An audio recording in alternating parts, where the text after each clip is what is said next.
So, Jess, are you ready to finally talk about the song Deathbed? Nope.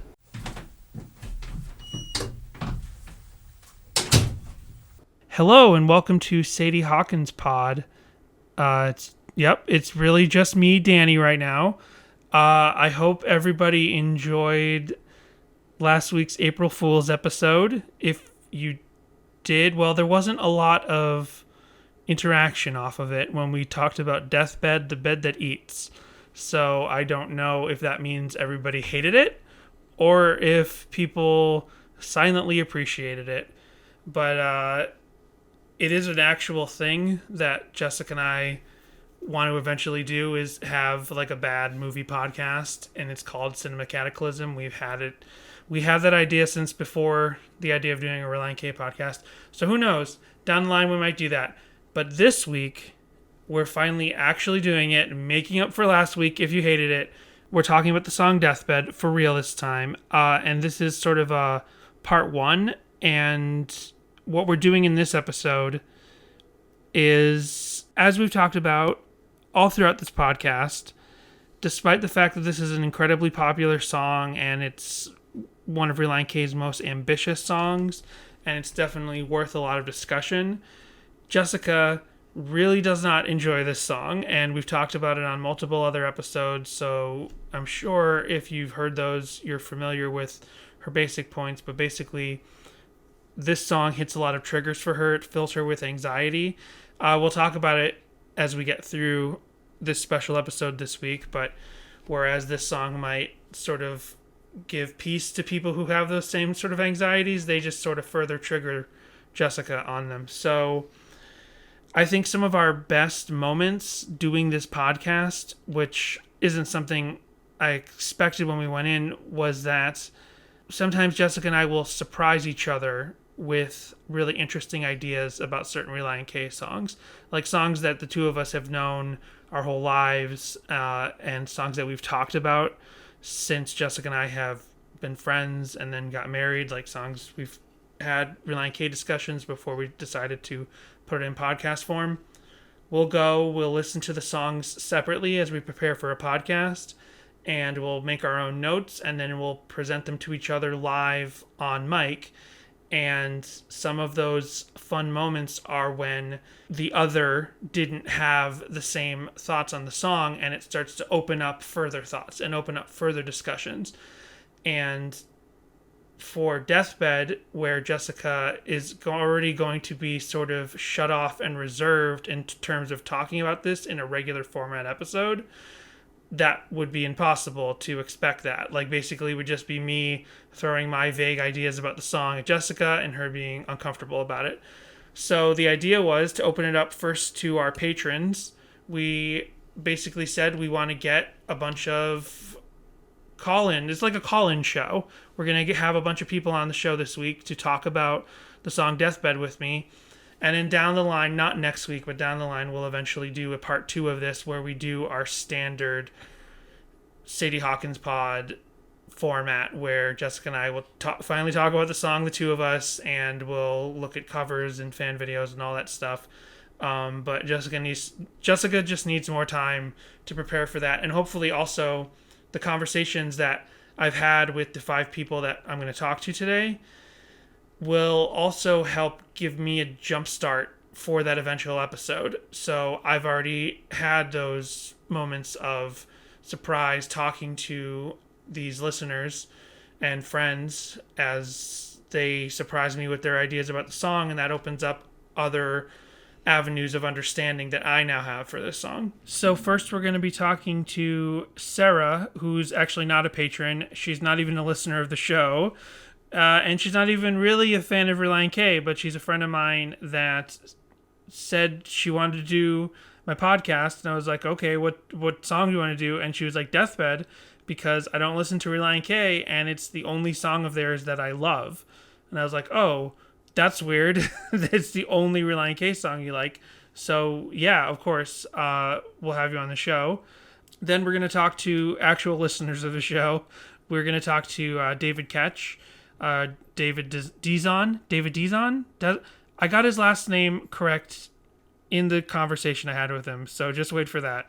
Then we're going to also talk to Tucker. We're going to talk to Daniel, Daniel Moraine, You Can See My Socks.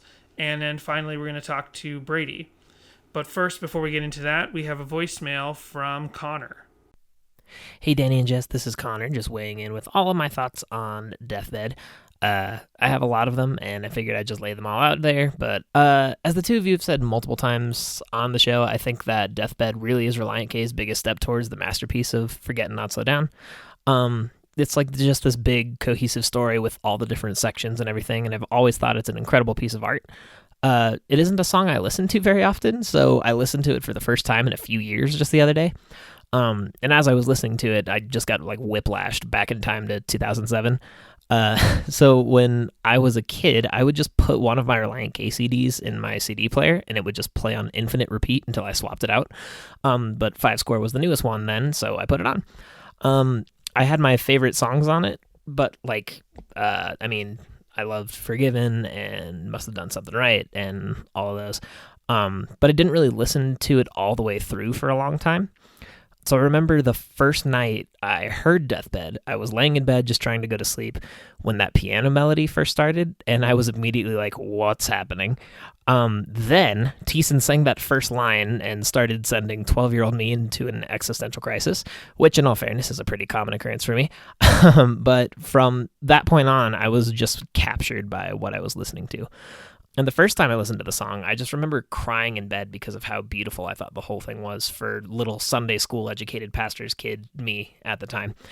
I think the way my thoughts on, just like the way my beliefs and faith have evolved and my thoughts on heaven and hell and the afterlife and everything have changed since then is probably one of the main reasons I don't listen to this song a ton nowadays.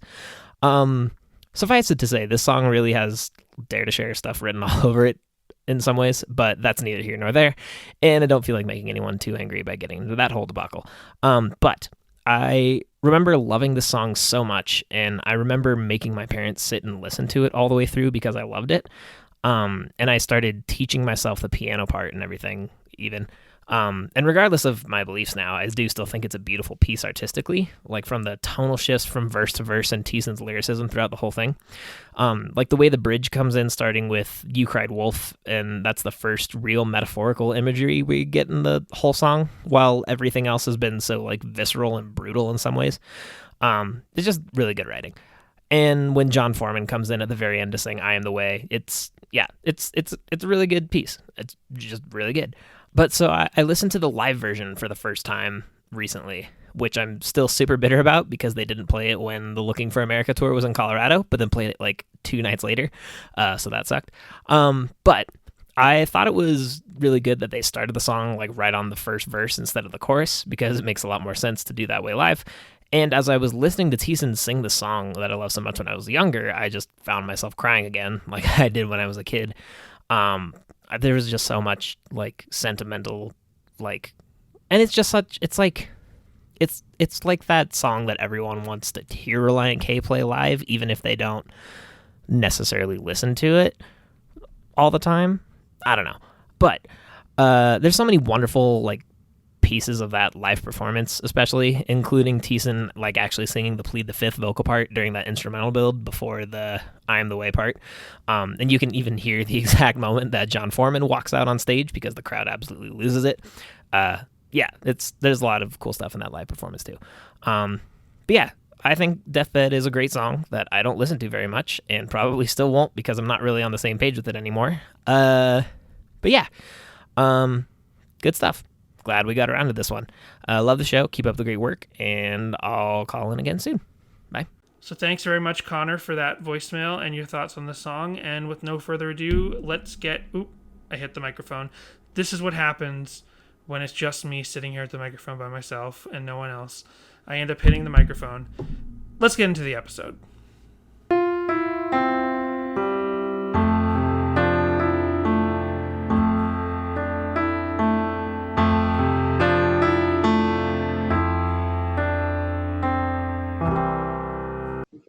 How you doing? I'm good. Good. Can you see me on video? Do you not need video? Okay. No, I'm not going to do video. Okay, then I'm not going to do video either. Cool. So I don't fully know what this format's going to be, because you're the first experiment with this. But basically, I expect to have in the end, like, hopefully an hour and a half worth of, just me talking to different Relient K fans, or in your case, just fans of this song, and just getting a vibe for, what they, basically just tell their story and their interpretations with the song. So I don't 100% know what the final episode's going to be like, in terms of, like, if there's a uniform set of questions I should ask. I'm going into this discussion with you kind of like openly, extemporaneously. So we'll just kind of see how it works. And this might just kind of be the proto version of later discussions that I have with other people in the final episode. Interesting. Yeah. Cool. Yeah. So basically, I guess we're started, but basically Jessica doesn't like this song. It's just too much for her, like, in terms of, like, being, the drama of it, and, like, the very specific, like, death confrontation imagery and all that stuff. It's just too much, and she doesn't like it. But obviously it's a very well beloved song. It's what they close every concert with. So really? Yeah, it is. My god, you didn't know that? Yeah. That is so on the fucking nose. That's great. Yeah.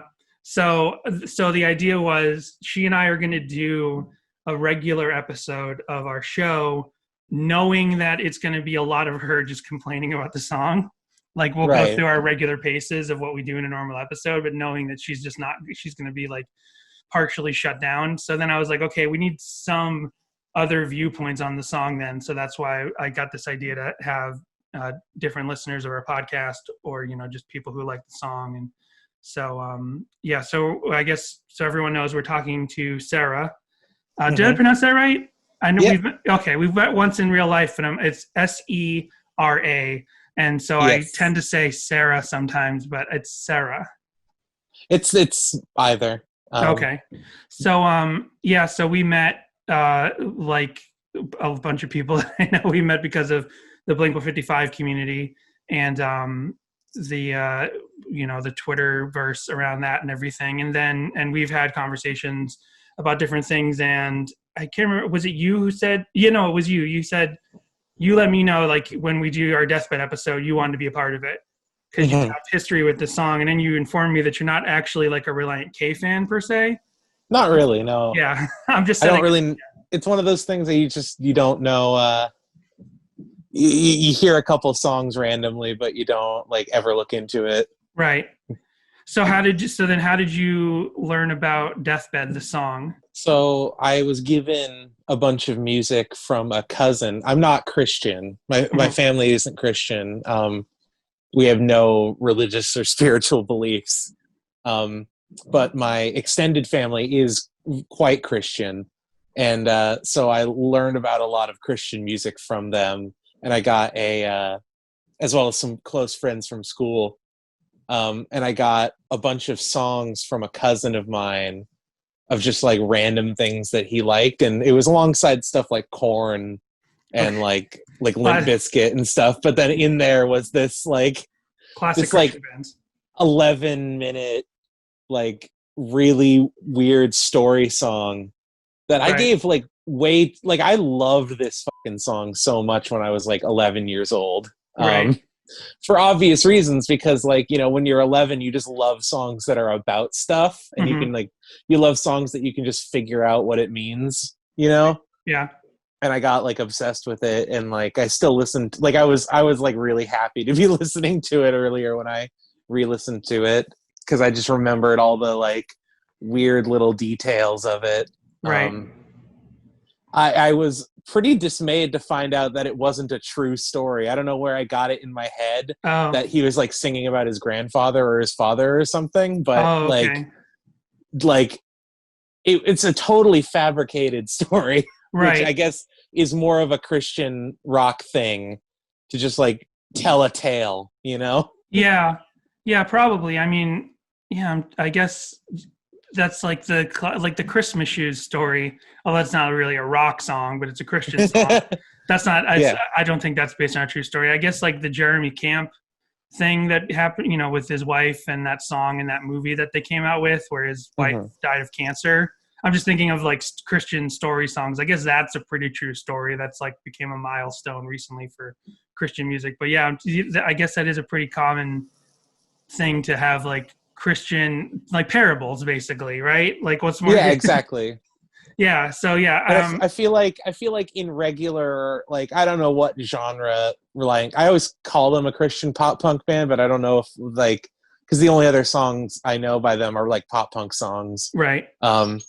But like, I know it's generally just not as cool with like non-Christian music to just like tell a story, from start to finish, like clearly and coherently. Like it kind of reminds me of when I was a little kid, and my family was like flirting with some Christian stuff, and mainly we just lived in a very like Christian town. I went to like a daycare for a little while, and while I was there, they would always like crack down on me like pretending or playing like make believe because it was like not the truth or whatever. Weird. That's like weird. I don't know if that's like a common experience, but I remember like we would like run like to get exercise or whatever, and I told one of the teachers that I was like pretending I was a car and like racing around a track, and they were like, "You're not a car, you are a person running," and they like would correct me on that all the time. That's bizarre. For some yeah, I don't. Yeah, maybe that's a certain, because like it comes up with us on this podcast once in a while, but that could just be a certain like sect of Christianity maybe has that weird viewpoint. Because I mean, like one of the biggest Christian things in the world is vegetables talking. Like those aren't real. Yeah. So my God. Yeah, you know what I mean? That's such a weird thing that I'm like just on the outskirts of with the whole Christian thing. Because like at home, I just watch whatever cartoons were on TV, but like when I go over to my cousins in Southern Oregon, I live in Oregon, they'd always like have to watch stuff like that. And it was fine. I actually do think VeggieTales is pretty fucking funny. Yeah. And very entertaining. But like, it was just such an alien world to me, you know? Yeah, we had our whole Relient K has 2 VeggieTales related songs because they did. Oh fuck yeah! They did a cover of "The Pirates Who Don't Do Anything," which is like the most popular song out of VeggieTales. They did a cover of that. I've probably heard that. Yeah, it's on both the movie soundtracks because the Pirates Who Don't Do Anything are their big characters, and so they put their Relient K cover in both of those. And then the VeggieTales themselves covered one Relient K song. So we already did both those episodes. That's amazing. And Jessica had never really watched VeggieTales, but I had, and I watched it. I was like technically from an outsider's point of view, and I don't mean like outside of Christianity. I mean like anyone older than me watching me who was like 18, 19 at the time watching VeggieTales would think that probably that was weird. But the thing was about VeggieTales, and we touched on this in our episodes, was they were more like the Christian Muppets in that like they had a genuine sense of humor. Like everyone thinks of the Muppets as a kid's property, but when you look at all the Muppet stuff, especially with Jim Henson's like weird slight, he wasn't perverted, but he had like a real genuine like understanding of humanity and didn't shy away from certain themes and adult themes and stuff that he could gently put into the Muppets, and it would be there, like things that are slightly more adult. So it was kind of there with the VeggieTales, where some of the jokes in like a VeggieTales thing, they're not even PG, they're G rated, but they're still like way above what you think of as like an over clean other Christian property. Like there was a certain comedic irreverence in the VeggieTales that like adults and non-Christian audiences could understand. And it wasn't like also the most Christian thing, because one controversy was NBC eventually aired the show on Saturday mornings and they just cut out the little snippets of like things that made it extra Christian. Right. Yeah.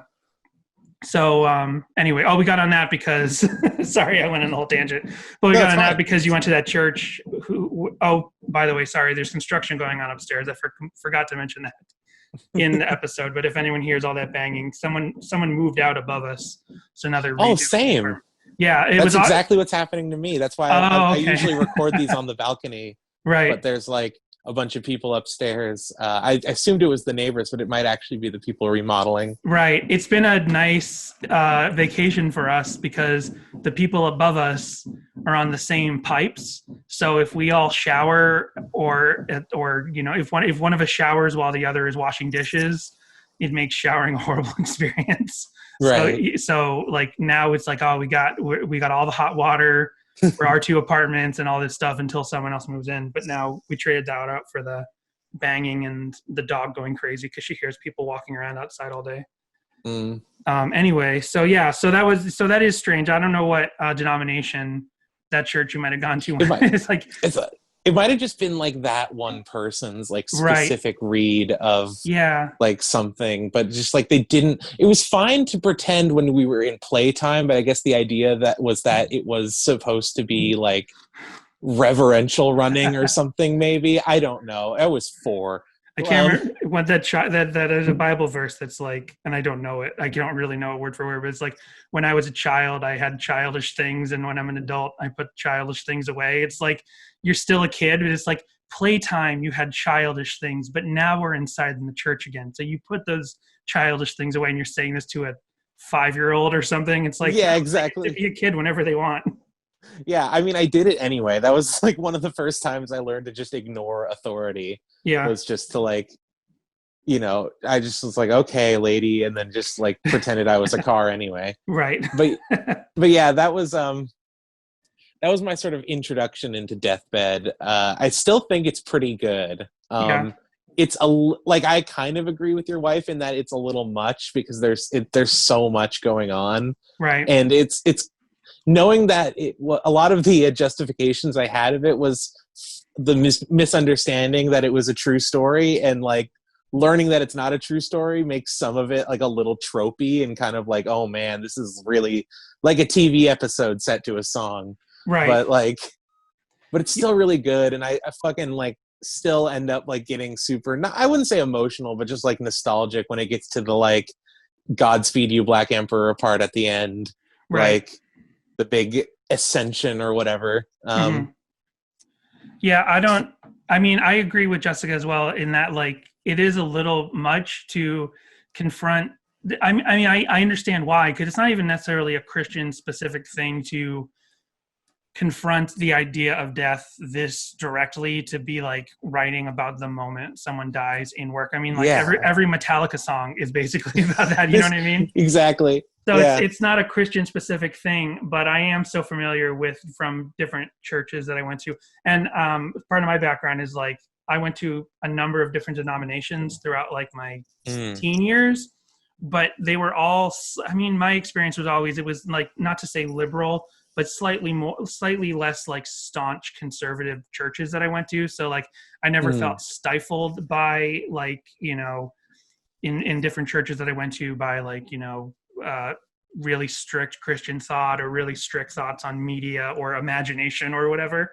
So, so what was my point about that? Oh, so like, so I'm familiar with the ideas in a song like this where, they're presenting this idea that like he got married, but he wasn't happy because marriage won't make you happy. Only God will make you happy. Like I've seen we just talked about that on our latest episode that we recorded for this week, is like, it's a common Christian thing to be like, whatever you think of as love in like the real world sense of like humans and people, like that's not love. God is love. So there is some of that in here where, he gets married, but it's like it's a shotgun wedding and he doesn't really feel anything for her.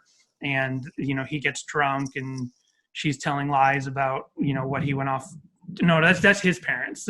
So there's a cycle in the story, but, and so to confront the idea of like death directly, and then to be talking about like you're going to heaven and death is going home. Like I'm very familiar with that idea. That's definitely something different denominations I went to, they all talk about. It is worth noting that it's it does sneak in it doesn't name drop Jesus until the third verse, right? Or so it's really sneaking you in there, like it's like giving you all the hardships and then like, oh, here's the solution, guys. Right. get some of that fucking faith. Right. So since you don't have like a particularly Christian background, well, you don't have a Christian background. What do you think of when basically what everyone they're getting so loud now. What did you think of, especially with little context to who Relient K was and maybe to who Switchfoot was? How do you feel about that last section where the singer of Switchfoot, John Foreman, shows up, basically, which a lot of people interpret as God himself welcoming? I mean, I shouldn't have said that because I should let you interpret that. But what do you think of when John Foreman from Switchfoot shows up with his lines? I truly didn't even know that was a different person. Oh, really? Yeah, I just because unless I get super invested in a band and or they're just a band that has a very distinct vocal style, most voices tend to blend together for me. Right. And I didn't know that was the Switchfoot guy. That's hilarious that people interpret that as God has entered the chat. Right. That Switchfoot guy is therefore the voice of God, right. Which I love. But that's cool. I really liked that part, though. It was kind of one of the first times I remember hearing a song with that doesn't end where it started, you know? Okay. That's a very natural way to do a long song, is to bring it back right at the end, but it kind of goes off into a different thing musically. Right. I'm notorious for completely ignoring lyrics. I did follow the lyrics of this song because it is a story song and it's also not very obscured, I guess. But by that point, I wasn't listening, if that makes sense. So that's interesting. Yeah. I don't really know what it would mean per se. I can't even really remember that part because it took me a few times to get all the way there. Right. When I was a kid listening to it. Mm-hmm. Because I'd get bored and want to listen to Wonderwall instead, which was also on that playlist. Right. Okay. That's where he says that it's the last lines of the last lyrics of the song where he says, "I am the way, follow me and take my hand. I am the truth." There's I was listening to, I have reason to believe that section might have been added after they finished the album. They might have thought we need more on this, because I recently heard that, okay, how am I saying this? So Ethan Luck, who became the drummer of the band later, was not the drummer on this album, but he drums specifically in the last section of this song because they apparently left the studio and went on tour and realized they needed to add more to this song. So then they called up Ethan Luck, who just coincidentally would be the drummer of the band later, and said, "Hey, we need to get some people in the studio because we're on tour. We can't get in there. Can you get in there and record the drums?" And I guess they somehow recorded these parts on the road with other people. So I need to get more specific. I just heard him say this, right? I heard Ethan Luck, who would be the future drummer, say that I went into the studio to help them finish the end of the song Deathbed. And wait, does that mean that whole section with the guy, with John Foreman from Switchfoot, was added later? Did they realize later, there's no specific moment of him dying and being welcomed by the Lord or whatever, how it's interpreted? So apparently that was might have been tacked on later.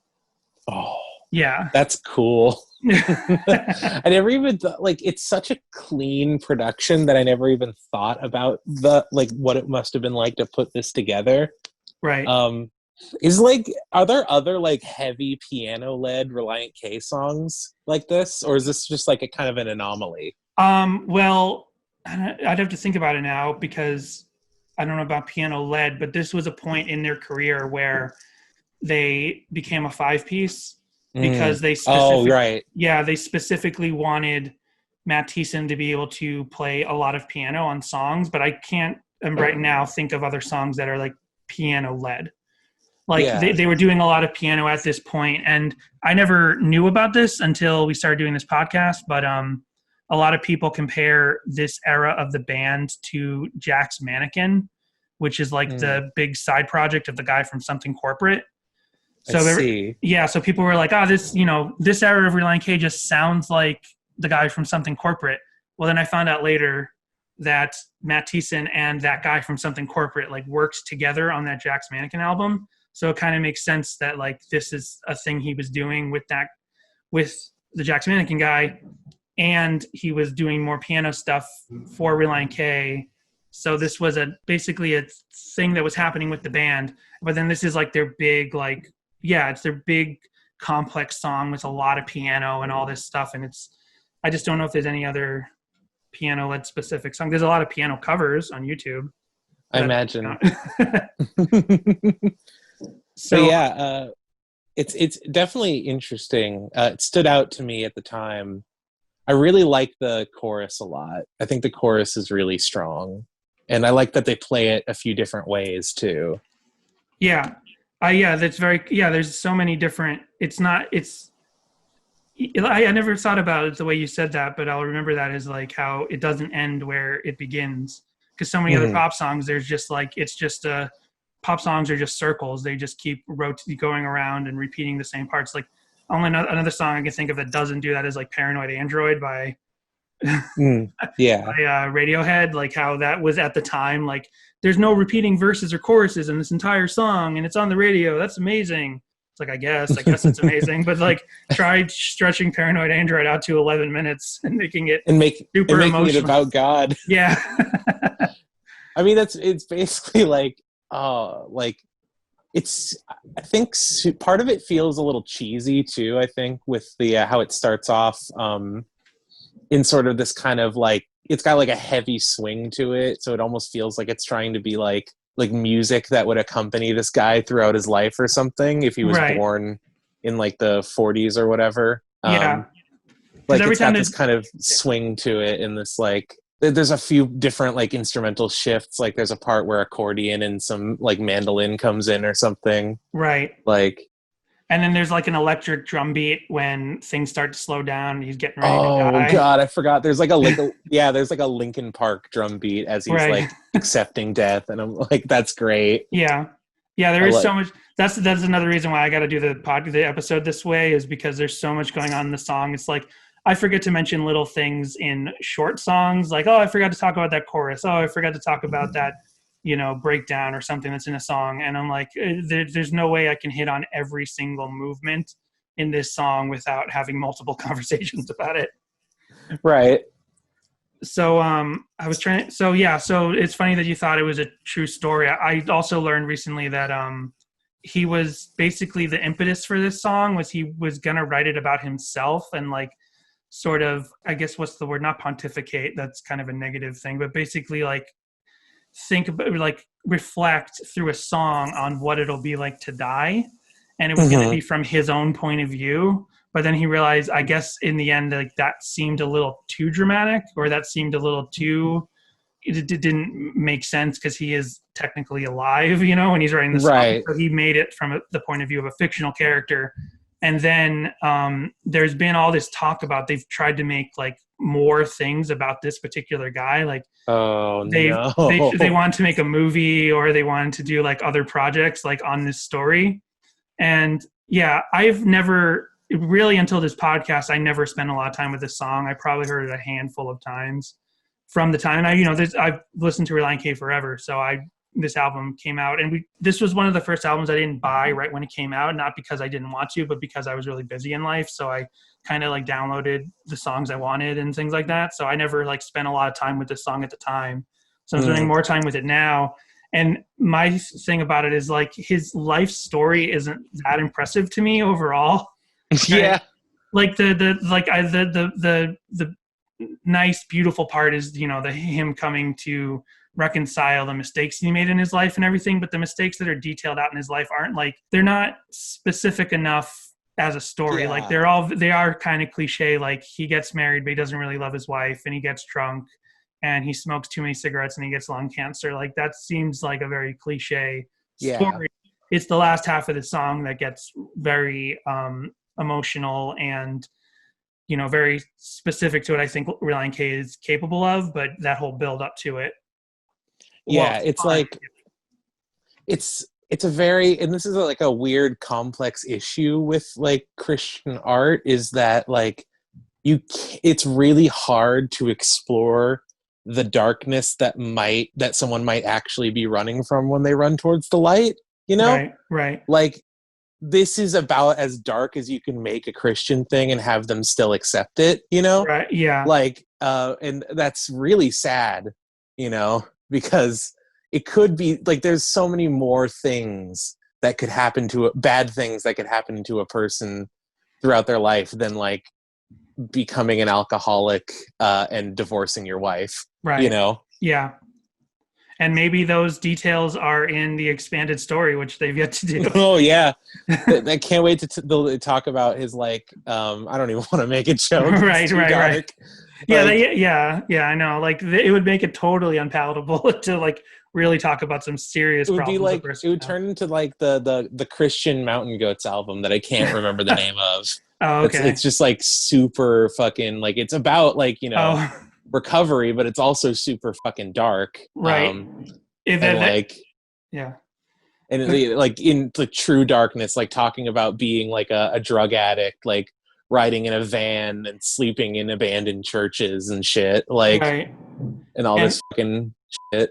Yeah, and I'm thinking now it would be like a later Page of the Lion album, because those albums get super, super dark, especially as he like lost his faith and stuff, and like some of them are just like some of the later Page of the Lion albums, I'm like, this isn't fun because he's like, it's so dark, and like Control is like super sexual, and it's like this isn't okay, but like and it's not even like, I'm not even talking about from like a puritanical Christian point of view where I'm sure people got really upset, but it's more like I'm just not having fun listening to these songs. Yeah, like maybe you aren't the guy to do this, you know, like it's really hard because I feel like on one hand, if Relient K did do a really dark, actually serious song about like someone's life being truly fucked up, right, it would be like almost like laughably funny because it is the Sadie Hawkins dance band, right, you know? Yeah. So I think this is maybe the most appropriate thing they could have done. Yeah. And they had a period, Relient K had a period where they got a little bit, they attempted to go a little bit more mainstream. There's an album called Collapsible Lung that's like, it's more worldly, secular. There's like there's like, songs about sexual attraction on there. Whoa. And stuff. So like basically when they were trying to be like Maroon 5 type of band or something like that, and it's just this one album, and we have whole long discussions about this. It's hard for me to just give you the short version of it, but yeah, they did do something like what you're talking about, but they did it in the more like fun, like talking about how your girlfriend looks hot tonight sort of songs than of going like dark and like this person had really fucked up stuff happen to them or something. That's and smart. I think that's the way you should go about it, because that stuff's a lot easier to reconcile, I think. Right. Like I'm sure, and we've seen a lot of fans who got, because they used the word sexy in one song, and like it was like when a Christian band drops the F-bomb or something, or MXPX said "goddamn," and like people lose their minds. But only a certain section of people lose their minds. And I'm like, well, Relient K said the word "sexy," and a lot of fans got really upset. It's like it's not even a swear. It's like a real word. Yeah, like it's. Truly, I don't even think that's like a word that you can't say in like a cartoon. Like I feel like I feel like I've heard that just like said in very like just child friendly places, right? Because it's just a very abstract concept, right? Yeah. And it's funny that they just lose their mind. Like at the time I was like listening to Korn as well, and then they like talk about way darker fucking evil shit, right? Yeah, like could you imagine an alternate universe where like Deathbed is like a Korn song and it's just like about sexual abuse, right? Yeah, like because like every early Korn song is just about like Jonathan Davis's sexual abuse trauma, right? Yeah, that would be. No, I don't really want to imagine that alternate world. But just like instead of like aggro, like slightly hip hop inspired metal, it's just like a jaunty piano tune. Right. Okay. Oh, you're saying if Korn was the jaunty, slightly jazzy, not if Relient K was. No, it's just like if Relient K like stayed the same musically, but like wrote about the topics that Korn does. Right.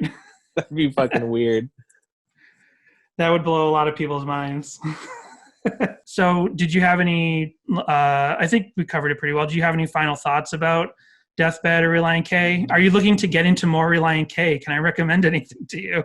I mean, you can always recommend stuff to me. I don't know if I'll like it. Right. They seem like they might like be one of those like pop punk bands that like really just kind of considers themselves a rock band. So you might like catch like a stray like blues lick or something in there, Right. and that sort of stuff grosses me out. But Okay. but Well, I mean, I'd be willing to check it out. I definitely like the like weird look of their earlier album covers and stuff. oh yeah. I'm just thinking like instead of trying to like, you might be the one person that I say for real, go check out Collapsible Lung is the name of the album. That's their like pop album. That's like that. That's what everyone assumes is like them trying to get onto like top 40 radio. It's very different musically from anything else that they did. Like everything else, yeah, it's pop rock. They have certain albums that are more pop punk and albums that are more pop rock. And so like based on someone's preferences, I'll say which of those previous albums they should go listen to. But I'm almost wanting you to listen to Collapsible Lung because it is essentially their weirdest album. It's like their most mainstream attempt at something. So I'd like to know what you think of that, especially since Deathbed is your favorite song of theirs. Yeah. I definitely will. I'd love to hear them just try to like be Maroon 5 or whatever. Right. Like, I kind of think that's what like every pop punk band is doing right now. Yeah. Because that's kind of where Fall Out Boy is too. Right.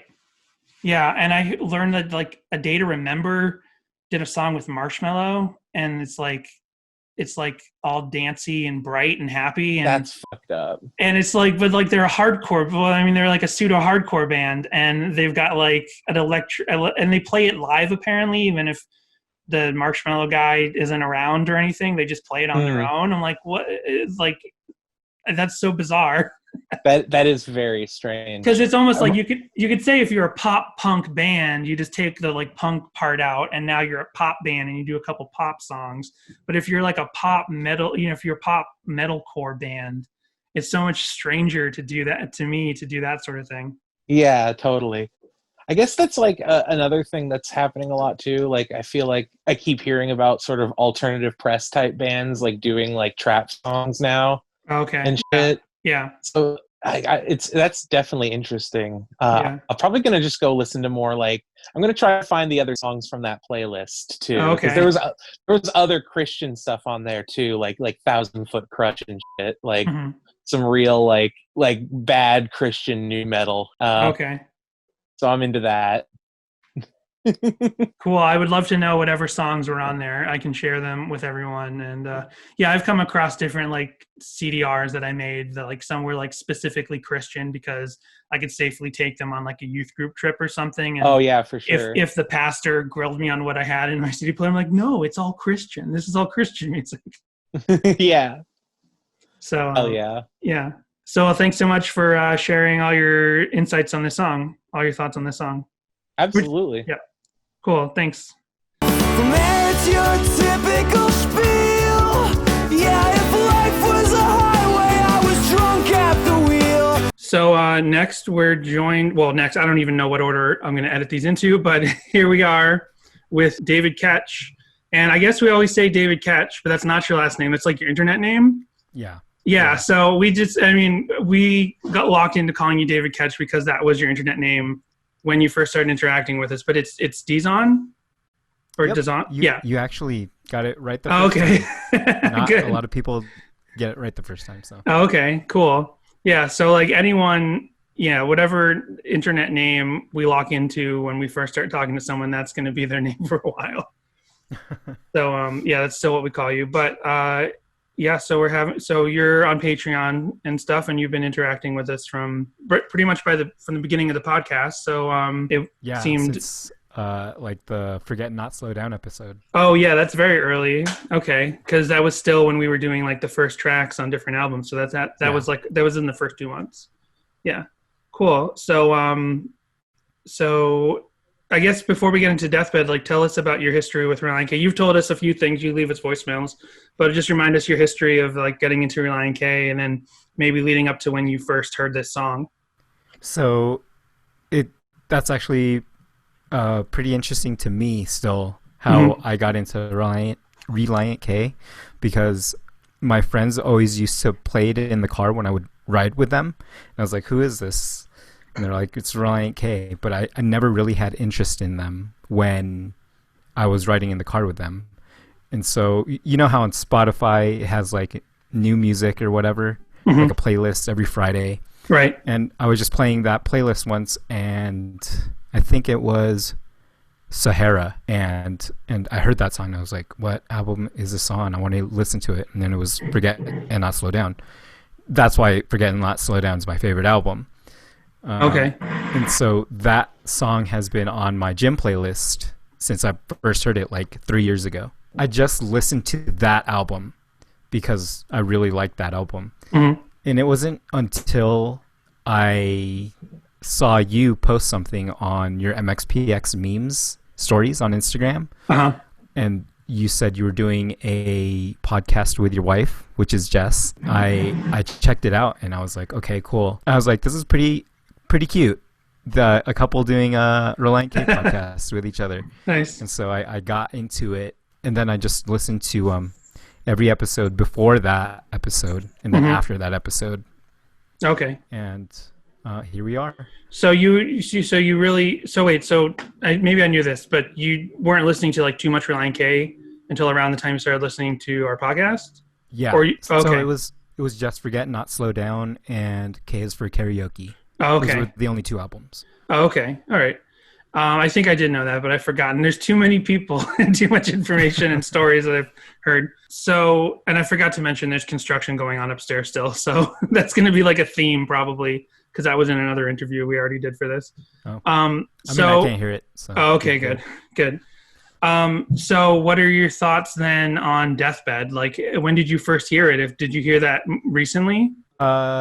No, actually, I was riding in the car with my brother. Okay. And I played Devastation and Reform. And he was like, hey, is this 5 score? And I was like, yeah. And then he's like, play Deathbed. And so I played it, and that was the first time I heard it. And I was like, all right, I'm not really into it. But getting prepared for this, I guess, interview, I listened to it on my lunch break and on the way home, and it wasn't until then that I really, really started to appreciate the song. Okay. So you don't have, and this is perfectly fine because I don't have that deep a thing with it either, but you haven't had like a deep relationship to this song like some other people have had, or you're kind of just getting into it.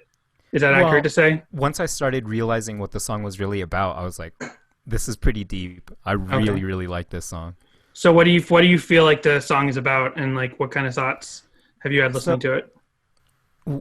My thoughts about the song is that it's about a guy growing up and just making a poor decision after poor decision in life, and like the part where he mentions I like when he gets married but he doesn't feel loved, and then they split.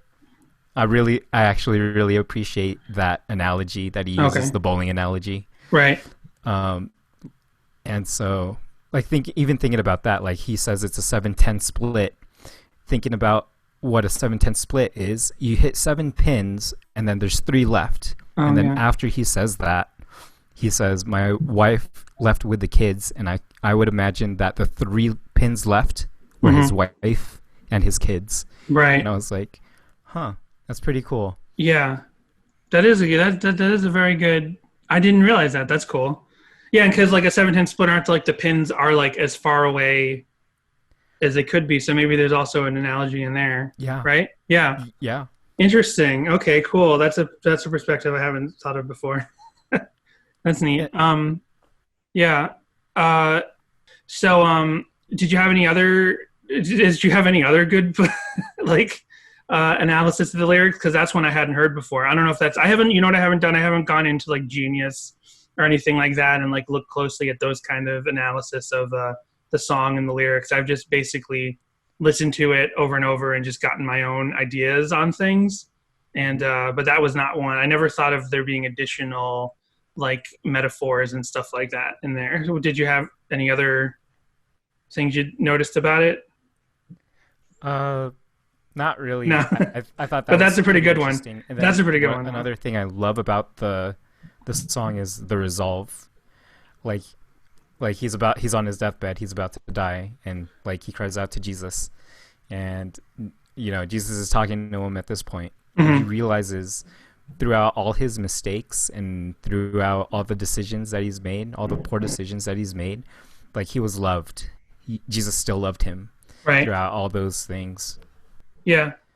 I was what do you think of them picking John Foreman as the voice of God at the end? I mean, that seems to be what it is. That's like the thing that everyone assumes. Yeah.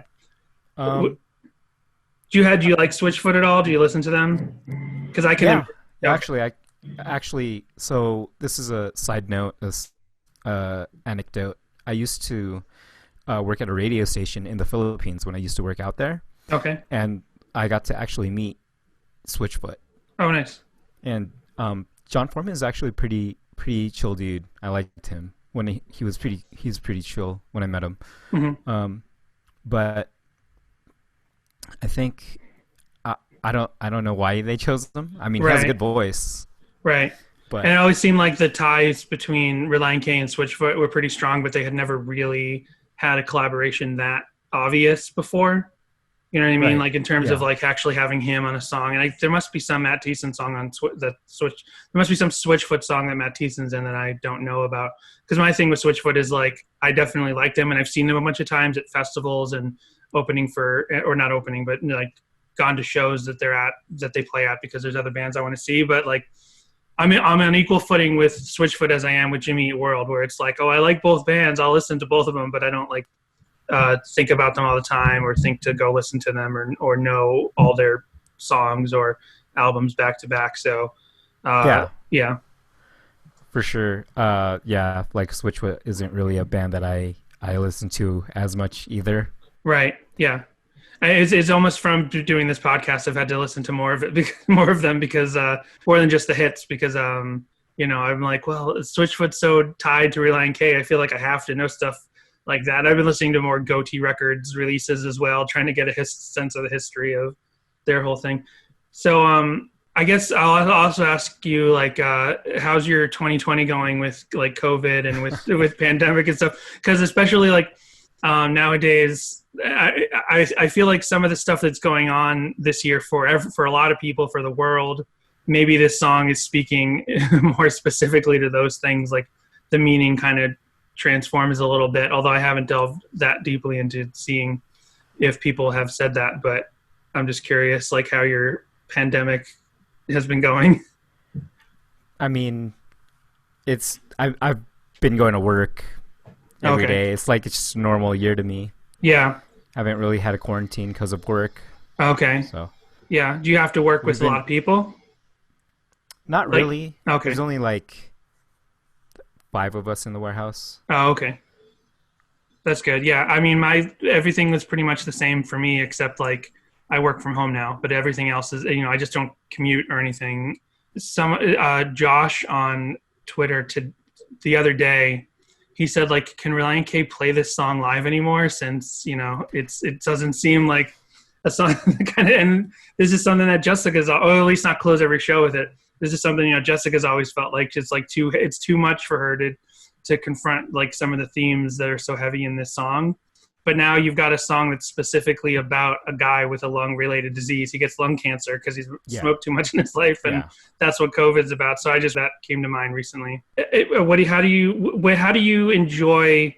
I guess one question I got to ask is like, and I want to know this from a lot of people, is like, in what way do you enjoy Deathbed? Do you like is it just a song that you like put on and kind of like zone out and listen to, or is it like a song you kind of put on in the background? Because like when I first heard Deathbed, and I was probably, this might be like what the producer, and I can't remember his name now, but the producer, the guy who did most of Five Score, who isn't Markley Townsend, and how he was like, I don't know what to do with this song. I don't know what to do with this Deathbed song. Like, you'll have to get Markley Townsend to help you with it. I can almost understand in some ways, because like it's like such a big operatic, crazy song. It's like you don't dance to this song, you don't like put it on in the car, or do you? You don't put it on in the car and like like sing along really loud on a car trip or whatever. But I'm wondering, like, are there people that do that? Like, aside from just experiencing the story and the ideas and the themes presented, like, is there a way to, how do people experience this song? Like, in what social context or personal context? And is there, like, how do you listen to it? Do you just put it on when you're alone, or? Well, personally, I don't really go out of my own way to put it on. Right. Like, if I'm listening to Five Score and it comes on, I'm gonna be like, okay, I'll jam out. Yeah. But I don't. It's not like one of my favorites. Right. Yeah. So it's good to have a point. Well, that's pretty much. I was gonna say it's good to have a point of view that's like half Jessica's and half mine. But actually, like, yeah, I don't.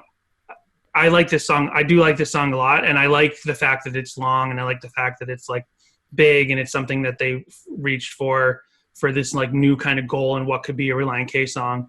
But at the same time, it's not like a song I go out of my way to listen to. It doesn't like make me cry or anything like some other people do. You know, it never affected me in a big way. I mean, I definitely, have you ever seen Relient K live? I have not. Okay. I really want to, but yeah, because I don't know if I definitely saw it because they closed the Switchfoot tour in 2016 with it, just like they always do. But I never, like, that was the first time I really noticed that they were playing it live. Like, if they played it live any other time I saw them, I might have, like, not paid attention and cared. But when I saw it that time, I was, like, into it that time. And I was like, okay, now I'm paying attention. When you saw them play it live, did John Foreman come out? I think sing the song with him? Yeah, why can't I remember that? He must have, but now I just realized I don't have a clear memory that he did, but I feel like he did. Oh well. You put me on the spot. Yeah, I don't remember that. He must have, like, I'm pretty sure, because I think I've seen other videos from the same tour that he did, so I don't know. None of our concert, like, so many of that year's tour are online, but there's like no videos from the Los Angeles show that I've been able to find on YouTube. Like, I specifically looked for them, and that kind of stinks, because I was like, I'd like to see some footage from our night and share it on the show, but it doesn't seem to exist, at least on YouTube. So, yeah. Did you have any other thoughts? So did you have anything else you want to say specifically about this song, or do you want to, like, any other thoughts on Relient K or what other albums you like or anything like that? I mean, you know my story. Yeah.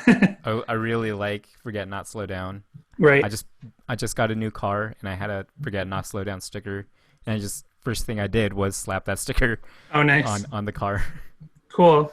So how do you think that I'll ask you this, since you know Forget Not Slow Down pretty well, like, do you have feelings on how, because one time Jessica had it in her car for like weeks, and then one day she was like, I get it now, and she was talking about, like, the story, like the beats, like the narrative that go from song to song to song. She was like, it's an opera, like, because we know this, you know, we knew the general idea that, you know, about him going to the cabin and writing all these songs, specifically what was going on in his life at the time.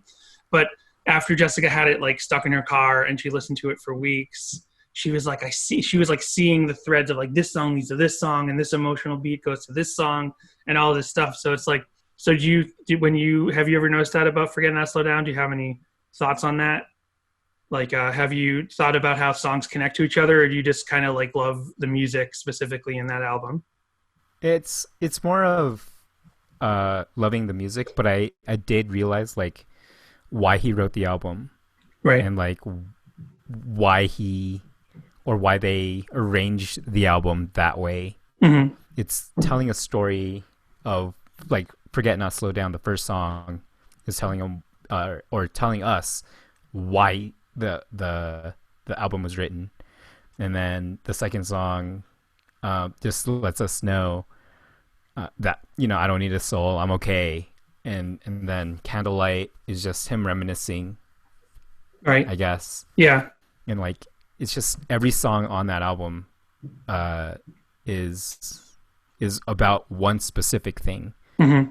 And so that's what I really appreciate about it, is that you know what he's talking about. Like, there's no question. Right. Yeah.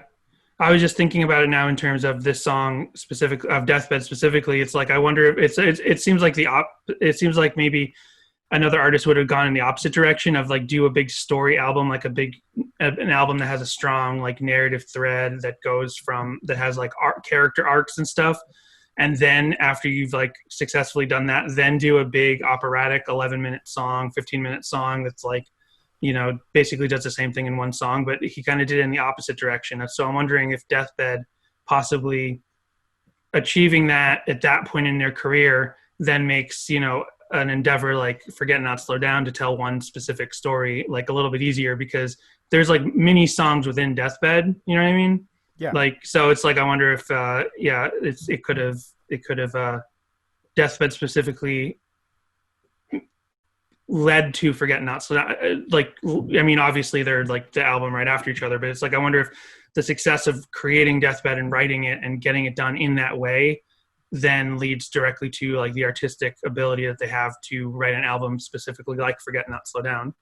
Yeah, I mean, like as a songwriter, you have so many ideas, and Deathbed, like you just said, had all of those ideas, and there's a certain confidence that you build up when you make a song like Deathbed, right? Because you have all these ideas, and you're like, oh, I put them down, I got it. And then, you know, what happened to Thiessen, and he goes into the cabin and he's like, okay, well, I am really inspired to write another album. Like, I think that's why I do believe that that's why Forget Not Slow Down is that good, is because he had all the confidence in writing that out, specifically about that relationship. Right. Like, he had confidence to write about it. Yeah. He didn't. I feel like he didn't really question anything while writing Forget Not Slow Down.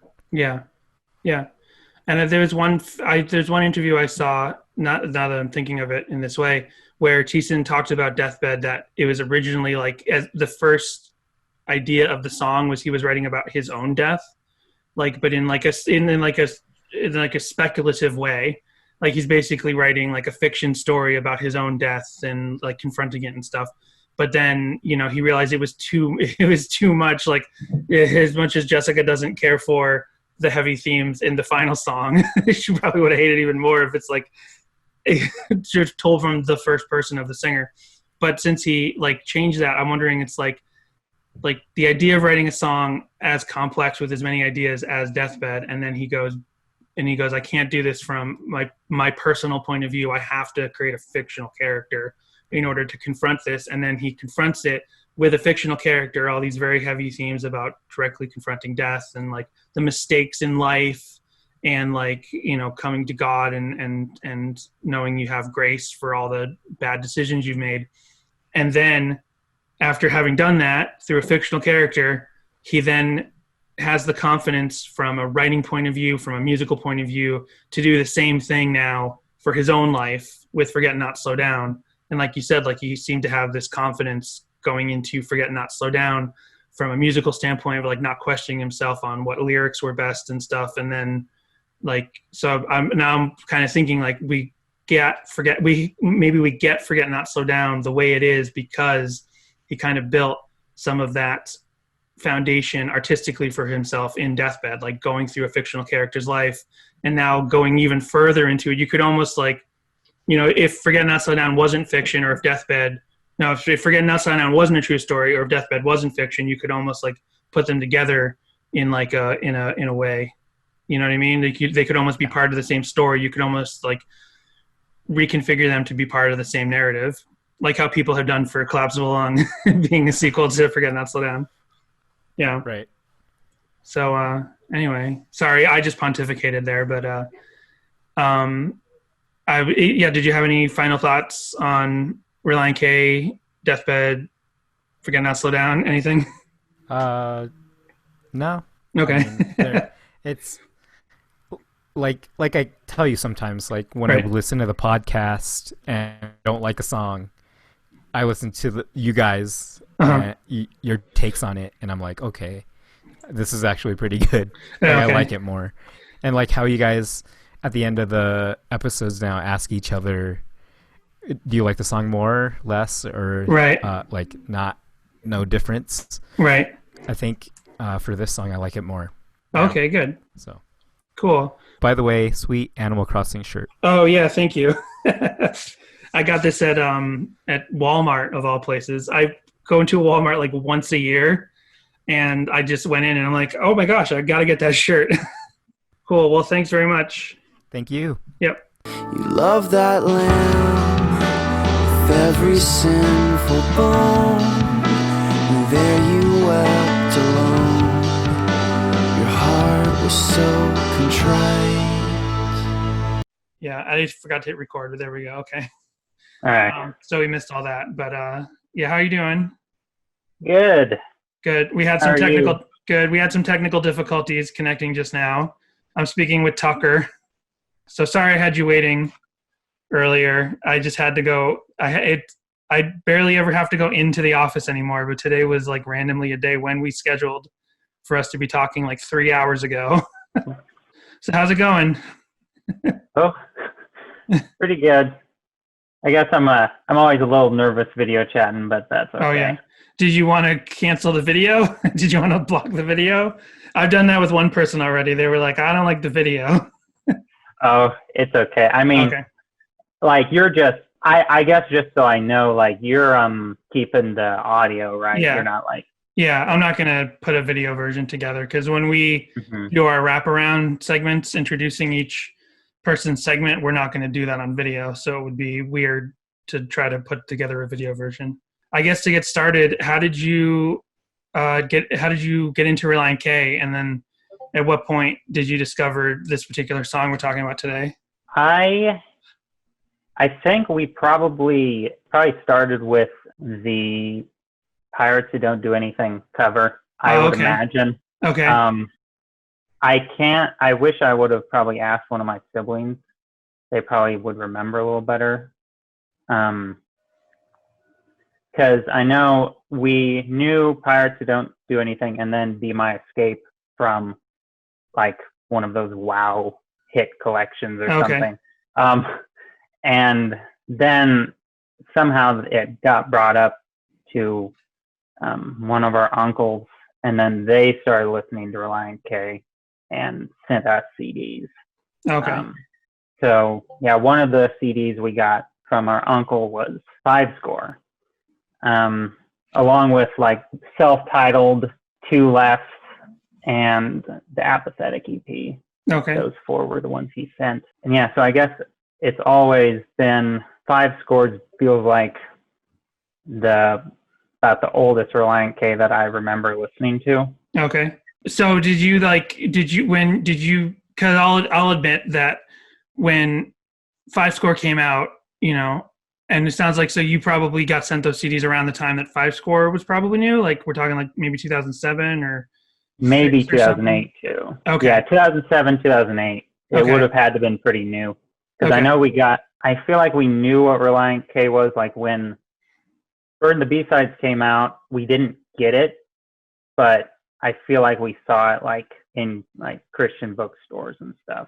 Okay. So did you listen to Deathbed specifically like from the time you got the CD? Because for me, since I'd been listening to Relient K from the first album when that was new, by the time Five Score came out, and I think we talked about it on the show before, but that's like one of the first albums I didn't rush out and buy, and not for any reason against the album. It was just like I'd already been listening to them for 8 years or 7 years. So I was just not burnt out, but I was like, not as deeply entrenched in it anymore. So I didn't rush out to get that CD. And by the time I did, I wasn't like playing it from beginning to end all the time. So I don't even think I listened to Deathbed for years after the album actually came out. Like I listened to most of the first half of that CD a lot, but I don't think I even got to the back half. Like we talk about how like Up and Up, the acoustic version is the version we're more familiar with because we played Bird and the B-Sides from beginning to end all the time, but we never got that far into Five Score. So did you hear Deathbed from like early on? Was it one you discovered from when you got those CDs, or did it take you a while to get to it? I remember it from early on, I think. It's taken me a little while to absorb it, though, I think. It's one I feel like I've known for so long, it's hard to like pin down exactly when you like first started experiencing it. Yeah. Yeah. Because I mean, to be honest, like I definitely heard it, before this podcast, but I'd never like gave it much attention before now. So like I'm drastically playing catch up in terms of like trying to like actually really absorb the story. Like I knew I could, if like a year or two ago, even when we saw them last in 2016, if you said like for me to write down everything that happens in that song, I'd be like, he gets cancer, his dad was a preacher or a Bible salesman. Like I was like had all these vague ideas, but it's not like I couldn't sing the whole song from beginning to end.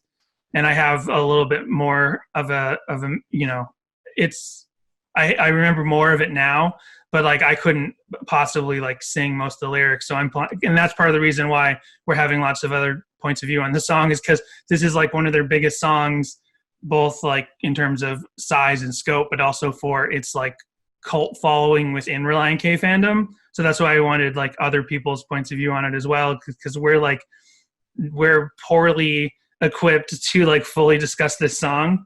It doesn't seem fair to be like any other Relient K song. We're like, oh, we're big Relient K fans, and if this little deep cut here or there we don't know perfectly, we'll catch up on it. But it seems like such a poor example to be a Relient K podcast and not really know enough about this song. So like any like kind of whatever interests you about this song, we'd want to know, because it might differ a lot from how we've started getting into it in the last year. Mm-hmm. Yeah. So yeah, I think a few years ago I first started kind of getting into it with like listening to it and kind of like imagining kind of like the story playing out in my head, sort of thing. And yeah, I really like it musically. I think it stands out from the rest of the album in that like theatrical Thiessen sort of way. Right. And how I'm not a musician, so I'm probably going to not explain it well. Right. But how it keeps like almost each wave of the story fresh with a different kind of musical motif that goes along with it, like sort of subtle wedding bells in the background when he says he got married on his 21st, and then like when like the bold about 6 times a week line comes up, like you hear some accordion. I think I really like that, like that added texture to it. Right. Does the message of the song speak to you in any particular way? Like, is it just, do you just like it in terms of being like a big, story, like a sort of saga story, or is there anything specific about the character or the themes of the song itself that speak to you? It's definitely one that, like, I'd be interested to know, like, people from different backgrounds, how they take the overall story. Because, like, me coming from a Christian church-going upbringing, and I guess more recently, really, I guess, considering myself saved in the last few years, only in the last few years, I guess, I do connect with it on that level of having hope in Jesus element. Right. I know that doesn't I know like that doesn't by default make it a good song, because you can sing about that and not like the song can kind of be whatever. But yeah, I guess even though I have a few different angles that I have been thinking of the song recently, I guess the given one is kind of like, I guess it's sort of like my screen's hopefully had the lyrics up. Okay. It's sort of like a Christian faith testimony, I guess you could say, except like it shows that a level beyond that, obviously. Yeah, and then another element that I was just kind of thinking about, with it being kind of like a ballad, like a story, I wanted to know your opinion, if you thought there was a connection between like the first verse when he mentions like his mother told him stories, and or made up tales and stories and stuff. And then like about near the end, like Genius calls it the Bridge 2. And with the wolf and sheep, or wolf and lamb symbolism, kind of reminding you of like a fairy tale type thing. I don't know if that's supposed to tie together, of like stories his mother told him, and then that's kind of just a theme of the song, like a tale, and then ties in with the right. Well, then no, I haven't put that connection together.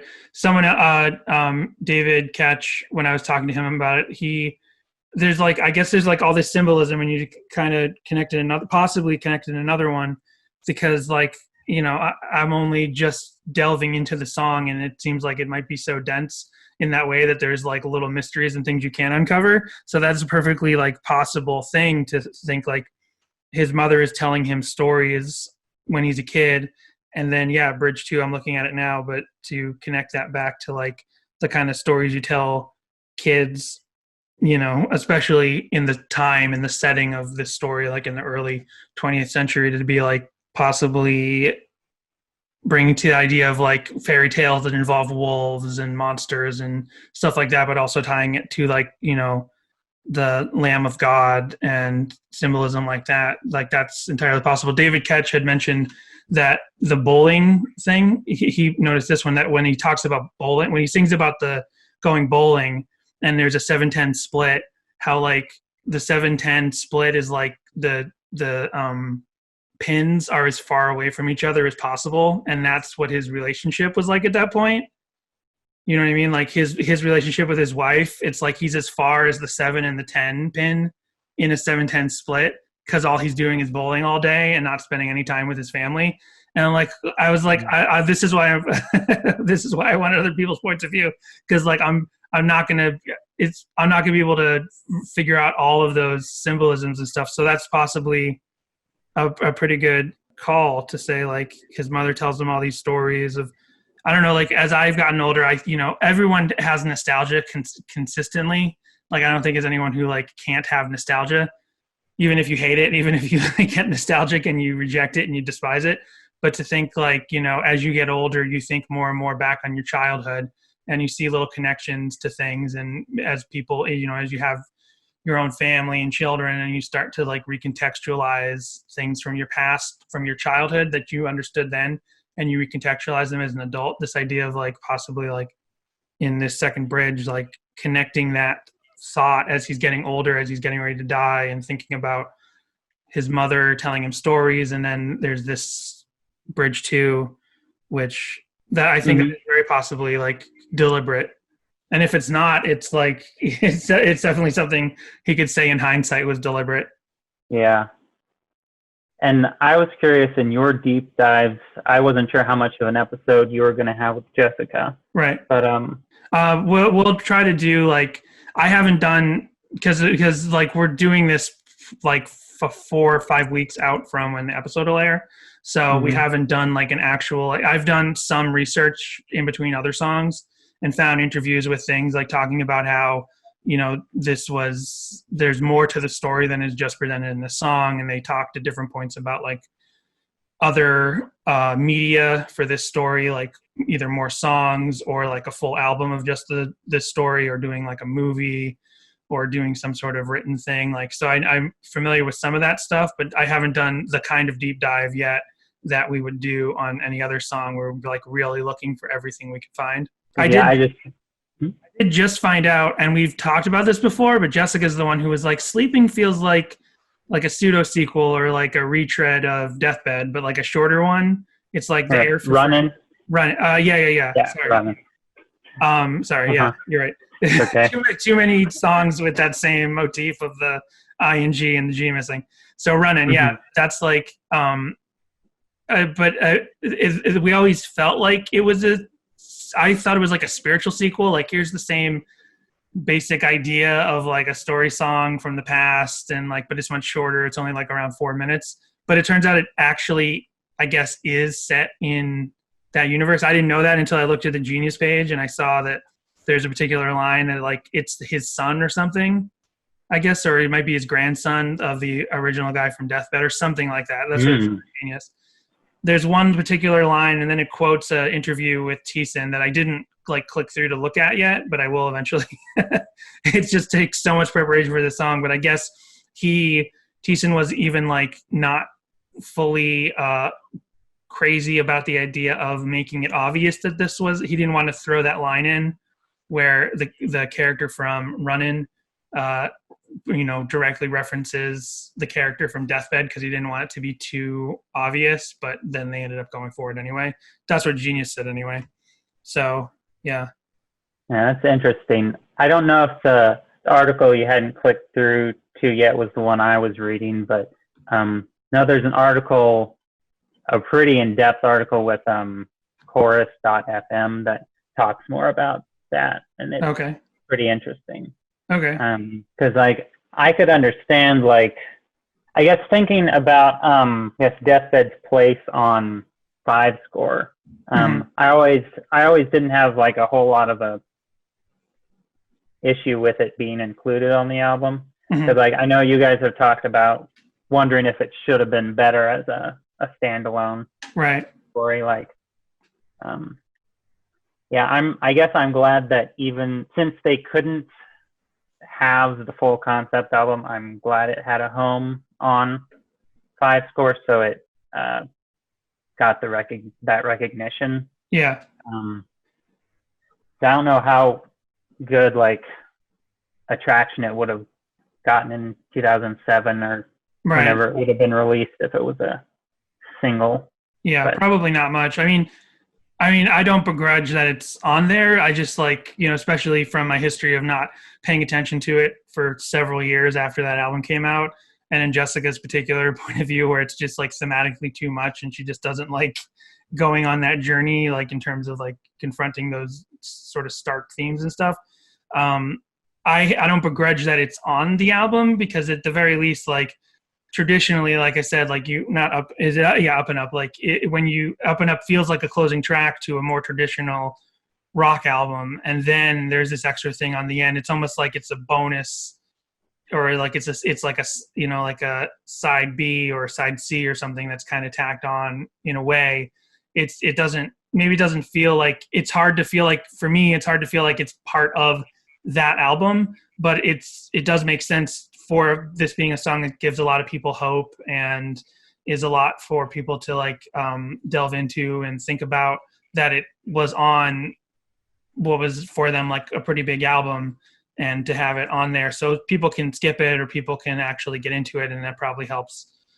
That absolutely helped expose it to a wider audience than if it had been a single or like some other concept album that probably wouldn't have been, easily sold at like a Hot Topic or a Walmart or something like that. Yeah. We corrected this at some point, but when we started this podcast, we mistook that 5 score was their best-selling album. We said that in some early episodes, and that wasn't true. What we misread was that this was their like fastest charting album. It like in some way, I can't remember now. We looked into it a couple weeks ago, but it like when this album came out, it like shot up the charts, quickly, and also fell rather quickly. I don't think it didn't outsell. But the fact that at least in that way, this album had a pretty big audience. So a lot of people who maybe weren't, and also this probably had their most exposure outside of Christian bookstores, I'm guessing, because was made for Goatee, and it was redistributed by Capitol just a couple weeks later. But this was like their first Capitol Records release, and the band and the record label seemed to put a lot behind it. So it's kind of crazy that this song would get that much exposure. This song, Deathbed, if people stuck through for it, would get that much exposure to like a whole different market. Like if this had been on the end of or some other album that you think of only specifically as a Christian bookstore album, then you'd be like, yeah, that makes sense.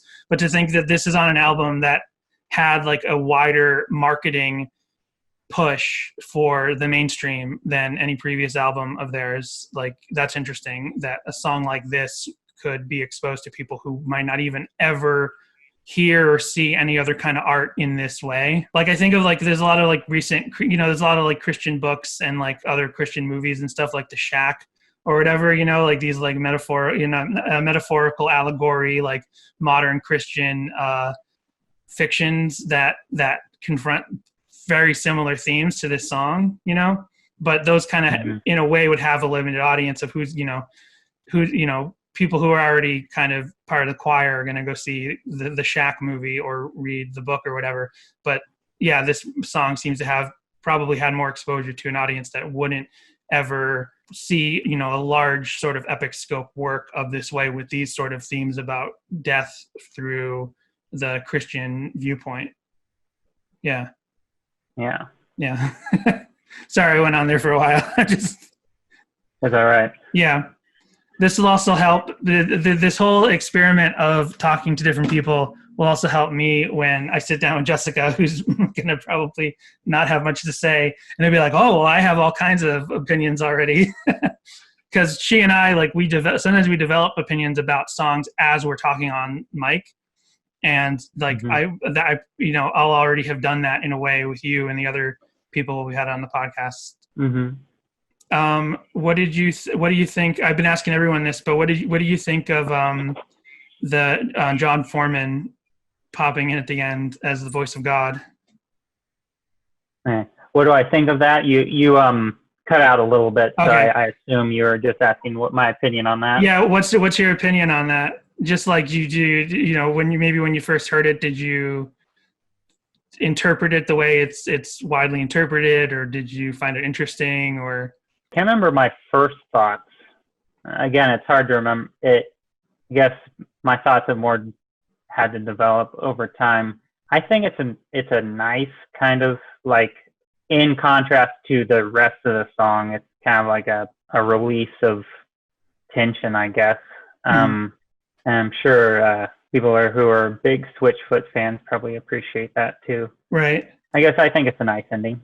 I have like reason to believe right now that possibly was added late in the process, because I was listening to an interview with Ethan Luck, but he mentioned how they were done with the song, and Ethan wasn't in the band at this point, but they were done with the song or done recording or something, and they were back on the road, and then Ethan got a call, and this is before he's in the band, saying, hey, we need your help. Can you get in the studio and help track the drums for like the outro of Deathbed? Because it seemed like they might, which implied to me that they added that on in the end, that maybe like the stuff with God, with the voice of God, whether it was going to be John Foreman or whoever, like that whole ending coda or whatever seems to have been like maybe a late addition to the song, that they basically needed like to call up Ethan Luck and be like, hey, can you, because we're on the road right now and we need someone to get in the studio with the drum set and like help us get this tracked.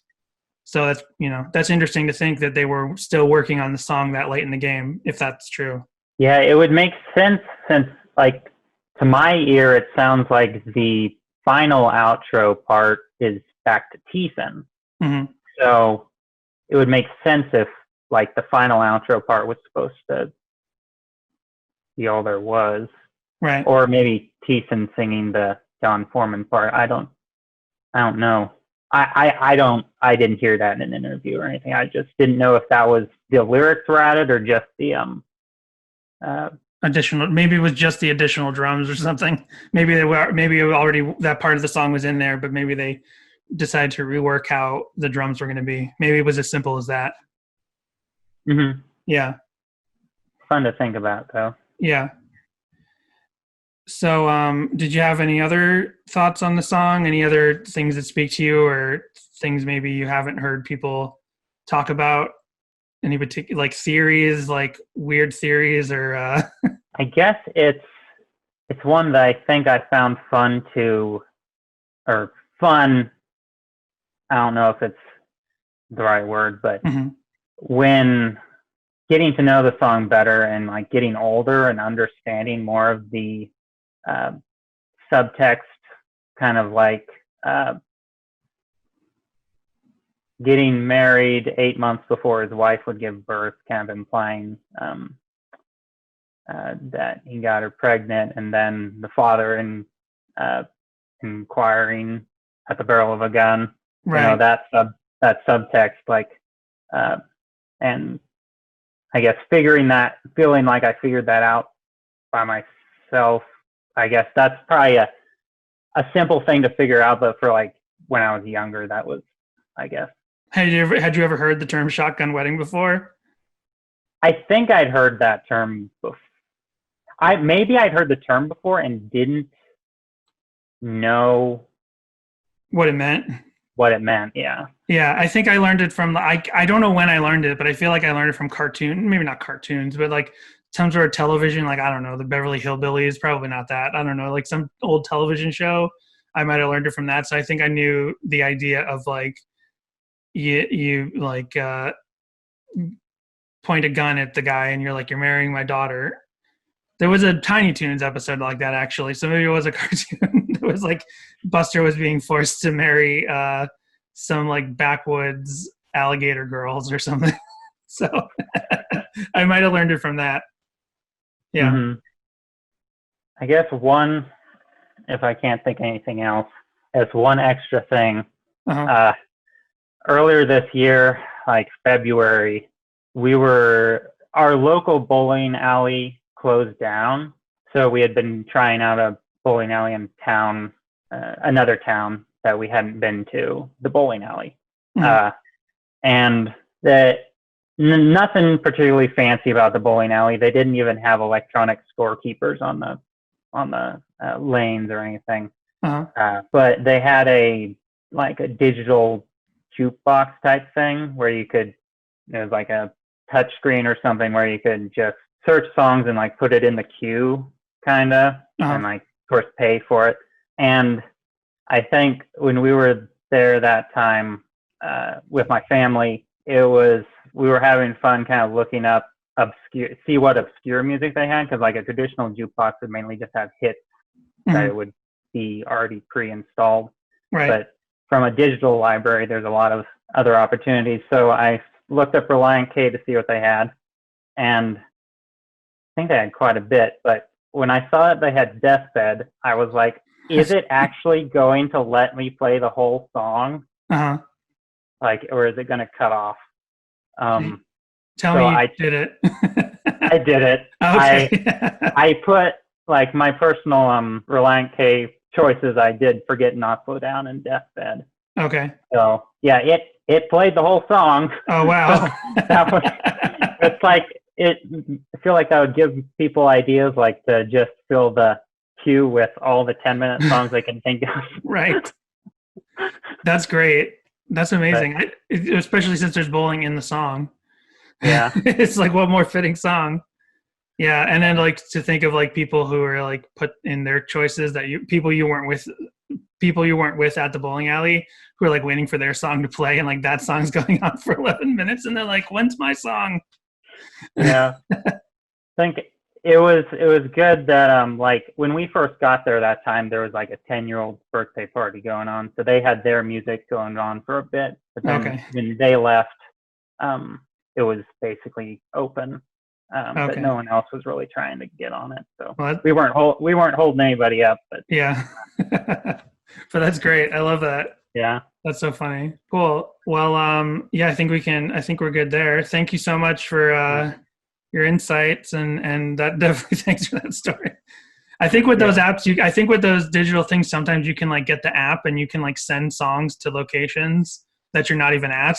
So that might be an awful prank to start playing on bars and bowling alleys when they're all reopened. It's just send to their Touch Tunes jukeboxes Deathbed over and over.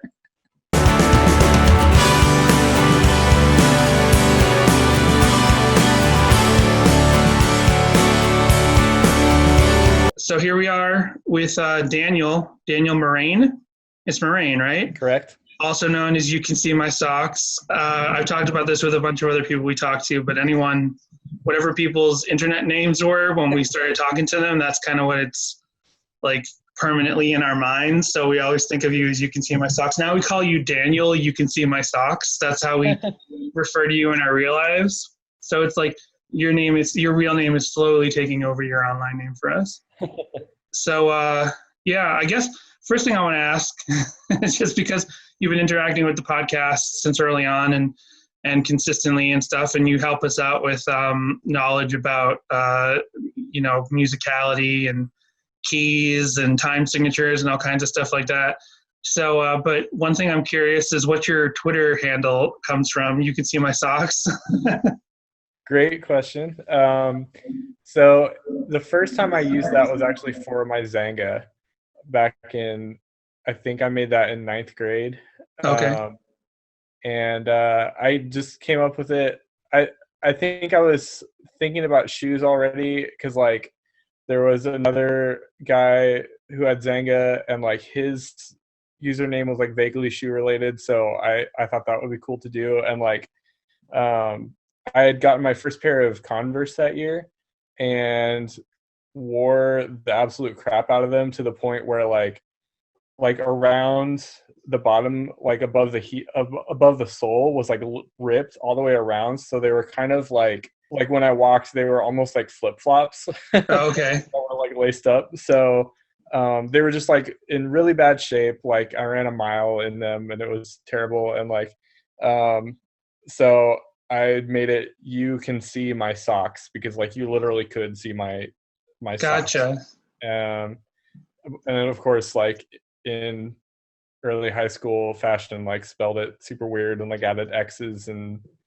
that kind of thing. So cool. Okay, well that's finally this month we've been solving a bunch of Relient K mysteries, and that's another one as a podcast mystery. Cool. So we'll get specifically also into Deathbed in a second, but just want to track your relationship with Relient K and when you got into them, and then I'm kind of asking everyone if you got into this song early or if you kind of came to it later. So yeah, so for the band itself, I first heard them in 7th grade. My sister, who is about 2 years younger than me, she had gone to our local Christian bookstore and got it was either Stacy Orico or Jackie JC Velasquez. I don't remember which one it was, but she had got a CD of one of them. And it came with this bonus CD that had just like a bunch of other Christian artists on it, like a compilation basically, only not punk in any way, except for the K song. I'm trying to remember what was on there. It was like the first track was like Zoe Girl. There was like Andy Hunter, the Benjamin Gate. I think the last track was like not an actual Newsboys song, but it was like the Newsboys talking about one of their songs for like their new record or something like that. Yeah, so kind of some random stuff on there. And so that was, she basically just like called me into her room and was like, hey, I think you'd like this song, and played me Pressing On. So that was the first Relient K song I'd heard. And it was pretty much instantly like, oh my gosh, this is the best thing I've ever heard. And like, all I wanted to do was like I had her pretty much, I think right away, like burn me off a copy of that compilation CD, and I just like pretty much that was like the first like modern music, that whole CD that I listened to, because I didn't listen to the radio. Like up until that point, I had for the last like 2 years, I'd been listening mostly to like this one like trombone player because I played trombone, and yeah, his name was Bill Pierce. This is going way too in depth, but suffice it to say, like I was like the only like modern mainstream music I heard before that was like a couple of NSYNC songs, a couple of Britney Spears songs, Smooth by Santana featuring Rob Thomas, like just a couple of like basic things. That was like all I knew. I just wasn't into it at all until she showed me that, and then can you hear me? They're definitely what started me on that. So like I lost a little bit of what you said there. Oh, sorry. Just basically that like they were what got me into any sort of modern music at all, contemporary music. And so that summer, after 7th grade, I got Anatomy of the Tongue in Cheek. Pretty much alternated between listening to that and that mixed CD like every day. for that whole summer, and then got the self-titled CD was, I think, the next one that I got. I kind of went backwards and then started listening to that. And then so that got me into like MXPX and Five Iron Frenzy. Those were the other two first CDs that I got. And that was 2002. And then so by the time Five Score came out, I was a senior in high school when Five Score came out. And so I was like, obviously they were my favorite band. So I knew about that coming out and had that CD pretty much the day it was released. Mm-hmm. So. And so you were listening to, I mean, you were including Deathbed and you're listening to the CD as soon as you got it? Because not everyone I've talked to in this episode has, and I didn't, like, you know, because I think we talked about it with Five Score, and I've said this multiple times in this same episode, but like, you know, it was the first CD I didn't run out and get when it first came out. So I downloaded it, and I just kind of didn't get past in a good way. I didn't get past the first half of the CD where like I was just enjoying the first half too much. So I never bothered getting much further. So I didn't even hear Deathbed for many years afterwards. And by the time I did, it was like, oh, what's this? It's really long. So, you know, I kind of like skipped it for years. Did it immediately hit you and hit you as something like special, or did it feel normal but just extra long? Like, what did you think of it when you first heard it? Yeah, it definitely felt special. So my thoughts on Five Score as a whole, it's like kind of low on my Relient K album tier list. I was really excited for it because the songs I'd heard before the album came out, I think were I Need You and Must Have Done Something Right, but like that single version where like the end cuts off instead of like fading out. Mm-hmm. And I really liked those tracks, and I was like, oh, this is like new and different. Like both these songs are really different from each other. Like this feels fresh. Like I'm ready for this, because I think at the time, I've thought about this looking back. It seems like all the bands in that genre, I call this like the Renaissance period for like pop punk. I don't know why I call it that. Mm-hmm. Not like the Renaissance EP or something like that by MXPX, but like it just seems like all these bands were like kind of doing more experimental and like orchestration kind of things. Like another one that came out the same year, Infinity on High by Fall Out Boy, had like a lot of strings and stuff on it, and like, you know, just more kind of out there kind of stuff. I think Newfound Glory's Coming Home, or what's that album? That Newfound Glory album, Coming Home, is that it? That would have been 2007. Roughly, yeah.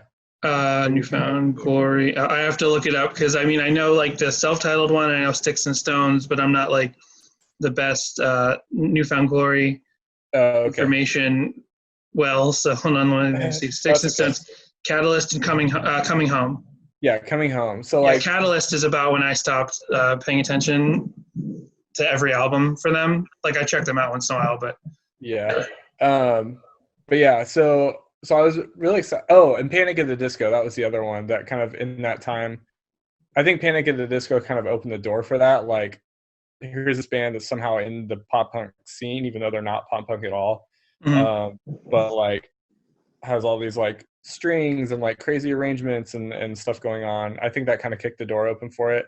And then of course them with Pretty Odd, like that album is very out there too. But anyway, so like I was very like, at the time I was like, oh yes, I'm here for this. Like Relient K is like maturing and like adding all these cool fun flavors and stuff like that. So I was very ready for that. I don't really like digesting the album like as an album now. It kind of disappointed me a little bit that there weren't like, the first time I heard the intro to I Need You with all that feedback and stuff with those guitars, like I assumed that was coming out of like a previous song. Like they finished the previous song, like let the guitars hang and ring and feedback, and then they start this crazy like hard song. But that wasn't the case at all. It just kind of like starts that way. And so I think I hyped the album a little bit up too much in mind, and like I liked it, but it wasn't like, oh, this is like the best thing ever to me. Okay. Yeah.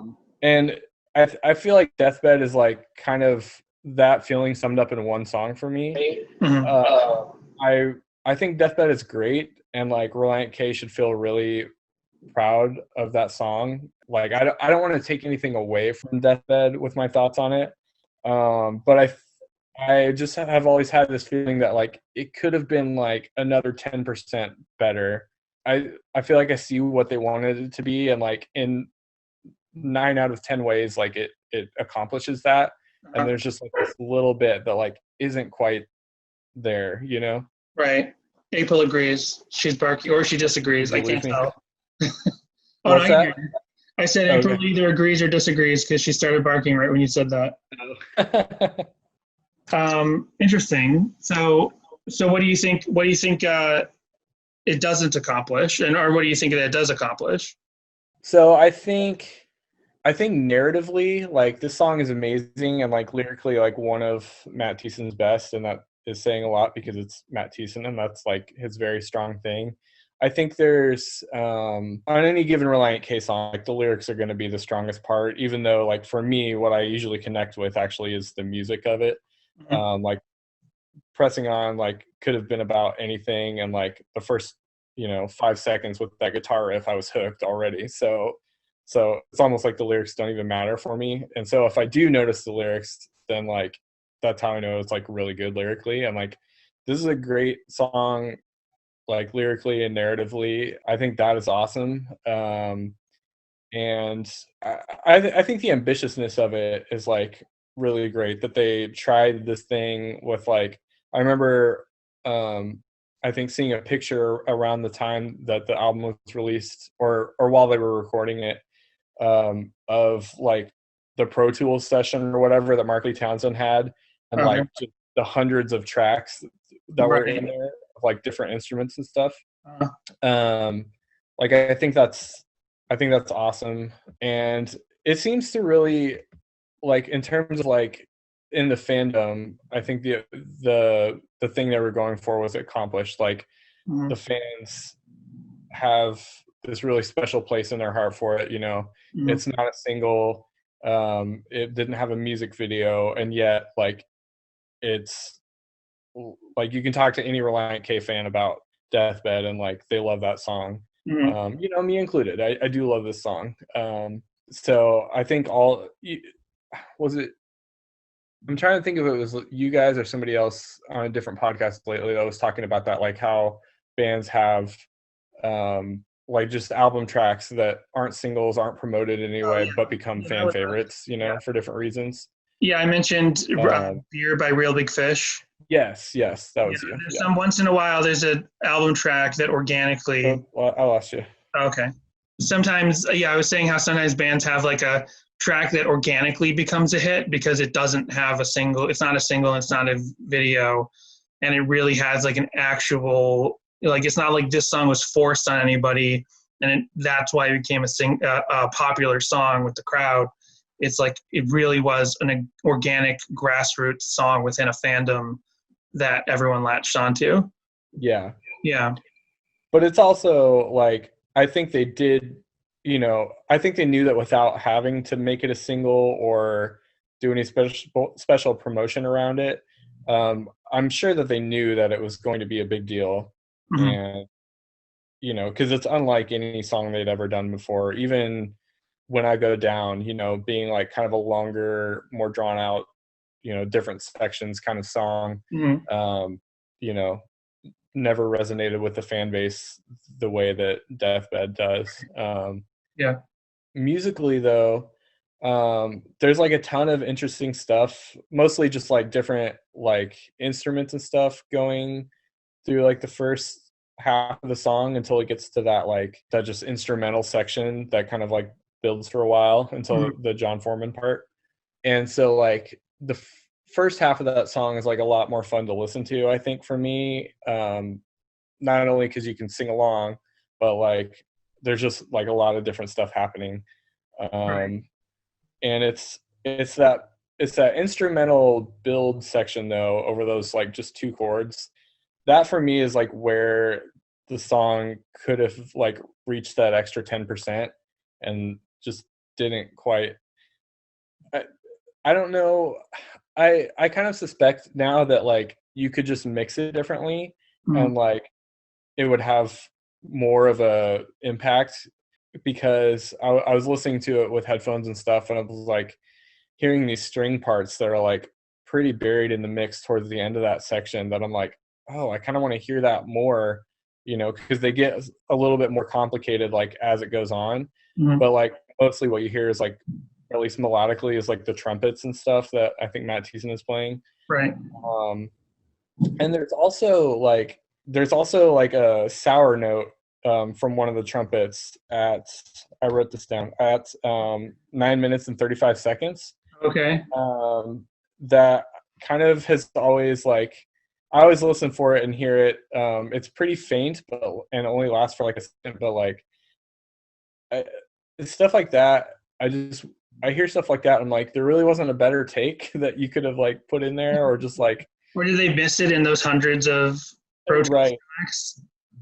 right, yeah. Like, how did that not get caught and fixed? Right. And there's definitely something to be said, especially in a song like this, for like leaving those little human quality moments Right. in there. And I think they do, but like earlier in the song, like where Matt Thiessen's voice is kind of cracking a little bit and it's not like perfectly on pitch, especially like the part right before that section is kind of the last like chorus part, and like with the toy piano and stuff, where his character is actually like about to die. That makes total sense for his voice to not really be quite totally in tune, and just kind of sounds kind of bad. It makes total sense, and it sounds really good the way it is there. But I think the whole instrumental build section for me has always symbolized like, that's the part where like Jesus is carrying him home to heaven. Like, if you were to make some sort of visual for this song, like that's what would be happening at that part. Like you would see him being raised up, or like walking up a golden staircase hand in hand with Jesus or something, And so for there to be that like little imperfection in there, or at least that part that's like kind of distracting, is like, it just doesn't. I was also thinking, I wonder if they left it on purpose, if it wasn't a mistake that they overlooked, could it have been a like a Beach Boys thing? Because like the Beach Boys were known for that sort of. Brian Wilson was known for that sort of thing, like with leaving mistakes in on purpose, or things that the other members of Beach Boys thought were mistakes, and he's like, no, that weird sound or that thing in that song is there on purpose. So I wonder if like there was any, except your thoughts on it make a lot of sense. It's like, well, if this is the part of the song where he's actually leaving his body and entering heaven and meeting Jesus, and you'd think it wouldn't have that sort of you wouldn't have that sort of accidental sour note or anything like that there at that point, unless they weren't thinking of it in that term, in those terms. Yeah. I mean, I think that does happen a lot, and that could very well be the case. Like, they could have heard that and been like, no, we should leave that in there. And so for me, it's it could be either one. It doesn't really matter. It's just not the choice I would have made. But like, I'm also not in Relient K making that album, so it would be worse if like I would fix that part, but then like if I was writing the rest of the songs, they wouldn't have been as good. So who cares what I think, really? But oh no, I lost you. I can't hear you. Oh, I was just saying, like, there's a time and a place for like those little quirky, flubby kind of moments that happen in the studio that like they get left in because the band thinks they're cool or whatever. And for me, just that particular section of that particular song is like not the part you want to do that with. Right. But yeah. Is there any other particular notes or like any topic that you want to talk about? Because I'm thinking in terms of music, and and you kind of touched on what you think of some of the lyrics and stuff, but is there any other topic on this song that I might not know that you wanted to talk about? Yeah, a couple of more mystery kind of things to me. So the part where he says bold about 6 times a week, that there's an accordion in the background on that part, which I think is great. Like, in terms of like theme. Like I don't know why, but like the accordion just has this kind of like unserious slacker kind of thing to me. Like maybe it's symbolizing like the place where he goes for bowling like also has like some sort of like, I don't know, like old, like a busker outside or something. sure, yeah, or even like I imagine like the secret track on the self-titled album, like with those old guys playing accordion at that accordion song or whatever. Like right. I imagine like it's like a VFW hall or something. I don't know. I know from listening to This Might Be a Podcast, and he talks about accordion a lot because there's, They Might Be Giants have accordion, that there's like a history to the accordion, that it's very much like a blue collar instrument. And that's kind of where it started, especially in the Greatest Generation and earlier days. Like it starts to get out of fashion with baby boomers. But basically up until like World War II, like it was seen as like, it was like an immigrant's instrument. It was like a blue collar instrument. It was like a, party instrument. And then it just kind of like came out of favor because of that, because like some people, it comes from both racial and generation sort of like distaste for the accordion. And that's why it starts to seem like an uncool thing, is because people who don't like immigrants, they start to think, that's their instrument. And then younger kids think, oh, that's my parents' instrument. So like the accordion had this whole thing against it by like I don't know actually what decade, but let's say the 50s or 60s or something. And so it kind of makes sense if you're talking about the time frame of this guy. I guess I'm forgetting what his actual, like, if his father was in World War I, right? Is that what we get from the lyrics? I haven't thought about the lyrics in a while, but yeah, I mean, it kind of makes sense. If he's married and bowling, that's probably like the 40s or the 50s, right? I think. He was 8 years old in 1941, so it would have been World War II. But yeah. Okay, yeah. Okay. See, I listened to this song a bunch, and then I started preparing for all these phone calls. And as I've done all of these calls, I've forgotten more and more about the song. Yeah. There's too much to remember. And so then I'll have to start it again. I'll have to listen to it back to back over and over totally. As we prepare for our regular section of the episode. But yeah, so then maybe anyway, that was a lot to say that like accordion in a bowling alley, like it kind of makes sense to me in that way. Yeah, totally. If it's like a blue collar, like grubby kind of place, the bowling alley, and then there's like people there playing accordion. And yeah, I take back what I said about slacker. I don't know why that word came to me, but yes, like blue collar kind of vibe to that part. But I don't know who plays that. It's not listed as an instrument in the liner notes. Mm-hmm. I guess it could be just like a keyboard sound like a preset sound. And then Ethan Luck, you were talking about this, how he's on this album actually, even though he wasn't in the band yet, but he's credited with playing moon drums. I don't know what moon drums are. Yeah, I've asked other drummer friends what moon drums are. Like, I didn't know if it was like a particular brand or like a certain kind of drum, like a steel drum or like, I don't know. It wasn't anything I could like hear really in the song, so I didn't know where to like point them to in the song to like ask them what it was. But yeah, that's always been a mystery to me. Right.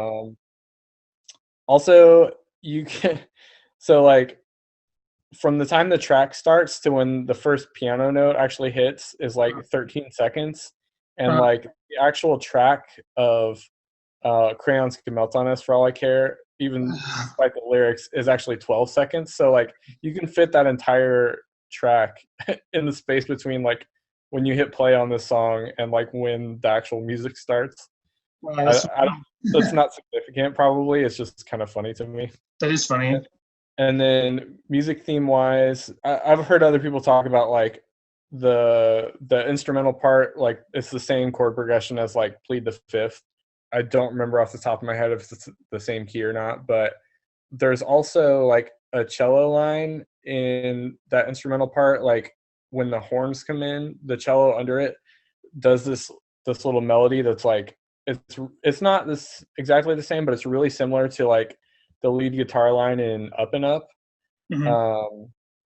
Especially like towards the end of Up and Up, like how Matt Hoops plays that. So I don't know. There's like a couple other. Oh yeah, and also like the main chord progression for this song, like of the verses and stuff, is a lot like the chord progression to the chorus of "Must Have Done Something Right." Okay. So I think there's some musical themes in this that like are just kind of strewn throughout this album. I don't know that they're necessarily like those were conscious ideas that they were like, we're gonna like interconnect all these like motifs and stuff like that, but it's just maybe it's just more that was where Matt Thiessen was at the time, like musically. That's the musical headspace he was occupying, and so that's just kind of what comes out on several of the songs on this album. Right. And then this song has some key changes in it that are interesting. So the pretty obvious one is when it gets to the from there to your typical spiel line. Like that one's pretty obvious. It goes up from C to D, but I forgot about this, or maybe I didn't know, I don't know, but like when he goes the bowling verse, like it actually goes back to C there. And so that's another thing that like kind of sets that little section apart. And so all of the choruses, all the I can smell the death, like those are all in C. But there's that like little part there where like it shifts to D for a little bit, but then it eventually goes back to D, because like the whole second half of the song, like with the instrumental part and everything, that's all in D. And the part where it switches to that again is on the part where he says, "You asked for and prayed for my forgiveness," which I think is a cool thing to do. Like, it's like, you know, that didn't necessarily change narratively like his life necessarily. Like there's no indication that like when this character asks for Jesus forgiveness, like that his life actually gets any better, because like pretty much all we know about it from that point is like that he dies eventually. But clearly it is some sort of like shift there in his life, or at least in his heart. And it's just cool that like the key and like the whole mood of the song just like turns on a dime right there. And you know, we get a very different chord progression, and it's like, you know, those kind of filtered drums, and like it's just a completely different feel from that point of the song on. Interesting. And that's a cool thing. Yeah, that is cool, and that's the stuff that I would never be able to figure out. Okay, I can hear you. What'd you say? I said those are the kind of things that I could never figure out on my head. Be like, oh, this sounds different from the first part. Then he got saved, so maybe that's on purpose. Yeah. That has to be like deliberate. Like, yeah, that's great. I'm sure that a lot of thought was actually put into that part. I have thought about the how, yeah, and I've had the same thought about like we don't know much about his life after he's saved, and like it doesn't seem like his life overall improved, right? Like it seems like it was just like I like how you put it, and it's pretty simple, and maybe I just hadn't thought of this before, but it's more like he had a change of heart. It's not like his life greatly improved. It's not like all his kids and his family and his first wife and all this stuff is like, not like all that stuff is magically improved just because he comes to the Lord. And I've also thought about, in terms of like, when they talk about how there's more to this story, and we've had a little bit of that with Runnin'. Apparently, we always just assumed it was like a pseudo sequel, but we didn't know it actually does. There is like one interview with Thiessen saying that it actually is like in the same world or on the same family tree or whatever. And that there's a whole like history that Thiessen's written of that whole like a bunch of his family members or his family tree and like all this extended stuff. So when I hear that, I'm like, I'd really like to hear that now, because when I look at his life in and of itself in this song, I'm not like super impressed with just I'm obviously impressed with it as a song, like coming together as a thing, and not like I'm expecting more from that. But like, if you just told me this guy's life as presented in this song, like in a documentary or something and be like, so he got, his dad ran away and he married a lady he didn't really love and he bowled a lot and he got lung cancer and he died. Like, it's not like the most impressive story. Right. You know what I mean? But like, I'd like to know what else is there. Like because there is apparently a lot more in addition to it. And so I'd like to know what else is there and hear more of this. I guess Thiessen could have written like a whole album about this. That was something talked about. And like, as far as like other writings or movies or something, like some other kind of other media. So I'd like to know what else was there. Yeah, I think that's part of the good thing about it, though, is that like I'm kind of glad it didn't turn into this like whole thing, because I'm sure a lot of people wanted to know more about this character, and like the parts that are filled in by Brennan like are cool, but I think there's a lot to be said for like just like leaving parts of that unsaid and like letting people, who have similar experiences, like just fill in those gaps like with their own their own life stories. Like I think it makes it a little more universal to like have the story about this guy who like, here's a few things that happened to him, but like if you tell like everything that happens to him, then like he becomes, I think, a little bit less relatable, Right. because a little bit too much, and you're like, then you start to see the ways he's like really different from you and stuff. And I think it's important that he's just a guy, and like it's not a story where like he was like irredeemably bad but then was somehow like redeemed by Jesus. He's just like a guy who like had some hard life circumstances, but like was just a regular guy. It's a story that has happened to like millions of people. Yeah that's true. Well, did you have anything else you want to say about the song? I don't think so. Other than that, I've seen them play it live at Cornerstone in 2009.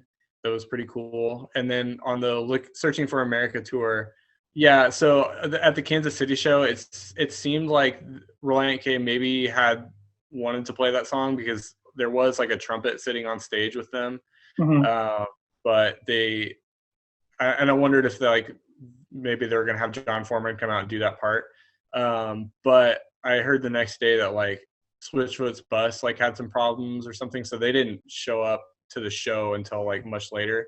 Okay. I think they wouldn't have been there. So I was wondering if they played it when you and Jess saw them on that tour.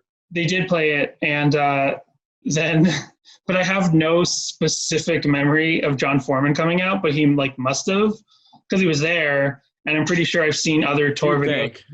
Yeah, where there must have been other tour videos where he did. But the thing was, like, we did the common thing of like making our way to the back of the venue, like as that song was starting, and like we'll watch it from here. And then, so for some reason, it's just one of those like random things. Like you think I would know if John Foreman came out. Because we even like I don't think we've ever said this publicly, but we really only stayed for like 3 Switchfoot songs at the beginning. Like I don't remember, we had something specific going on that we were like, we can't really be here all night, and we were mainly there for Relient K, so we stayed for a little bit of Switchfoot, but we like, so he must have. That's the same thing we did. Yeah, okay. Like they played, the first song Switchfoot played was Meant to Live, and I was like, all right, that's pretty much all I wanted to see. And we left like halfway through the second song. So he must have come out, but I just don't remember. But yeah, we that was a packed house as well. Like I've seen who else have we seen there? It was at the Palladium in Hollywood, and that was the most of we've seen Tegan and Sera there headlining. We've seen the Descendants headlining there, and then we've been to Relient K and Switchfoot, and Relient K and Switchfoot was the most packed out of those 3 shows. Yeah, like everyone was shoulder to shoulder, even in the back. That's kind of why we were like making a plan to leave earlier than later. Yeah. Yeah. I think our show wasn't super packed. Like it was at the Uptown Ballroom, which I've seen a couple other shows there, but it was about the same crowd as like any of the other shows I've seen there. Okay.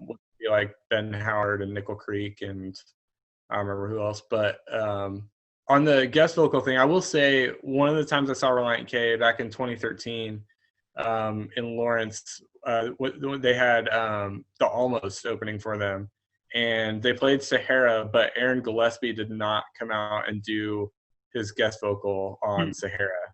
Okay. So no guarantees there, I guess. Yeah.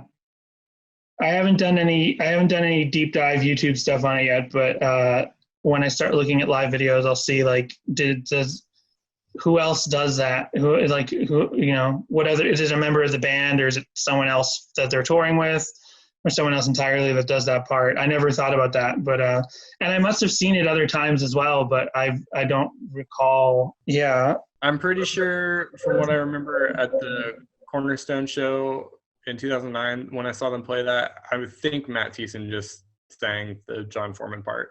Okay. Because that's another thing about that part that has always confused me a little bit, is that like John Foreman comes in kind of as the voice of God, but like the end of that phrase where like Matt Thiessen like takes over the lead vocals is like still, I think, God speaking technically. So like it's always like been a little bit weird to me that like he didn't just have John Foreman just like sing that whole part. Maybe, I don't know if they just thought it would be better if like the album ends with Matt Thiessen singing, because it is a Relient K record after all. Right.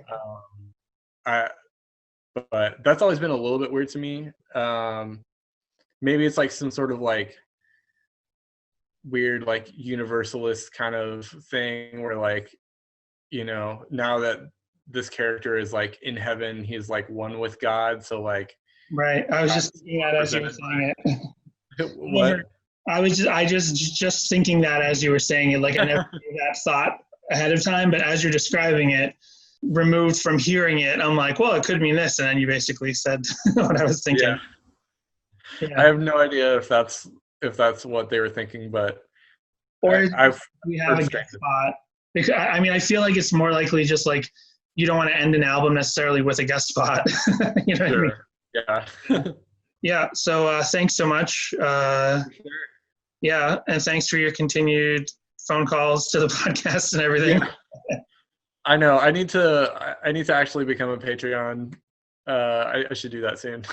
I pretty often like kick myself for not thinking of doing this sooner, but because it's like the one subject that I could actually do a podcast about is Relient K. Okay. But you know, you guys do a great job, and I think I hear you guys talk about a lot of stuff. I'm like, oh, I wouldn't have thought to think about that, and that's really good. So, and thanks for having me, for letting me like just ramble on about my favorite band for a little bit. Yeah, no problem. All right. And I am alive, and for me you'll live again. Okay, so next we're joined by Brady, aka Sugar Brady, our most Patreon, our largest Patreon donor of all time to this show, but because of a joke. So how you doing? Super. Happy Sunday.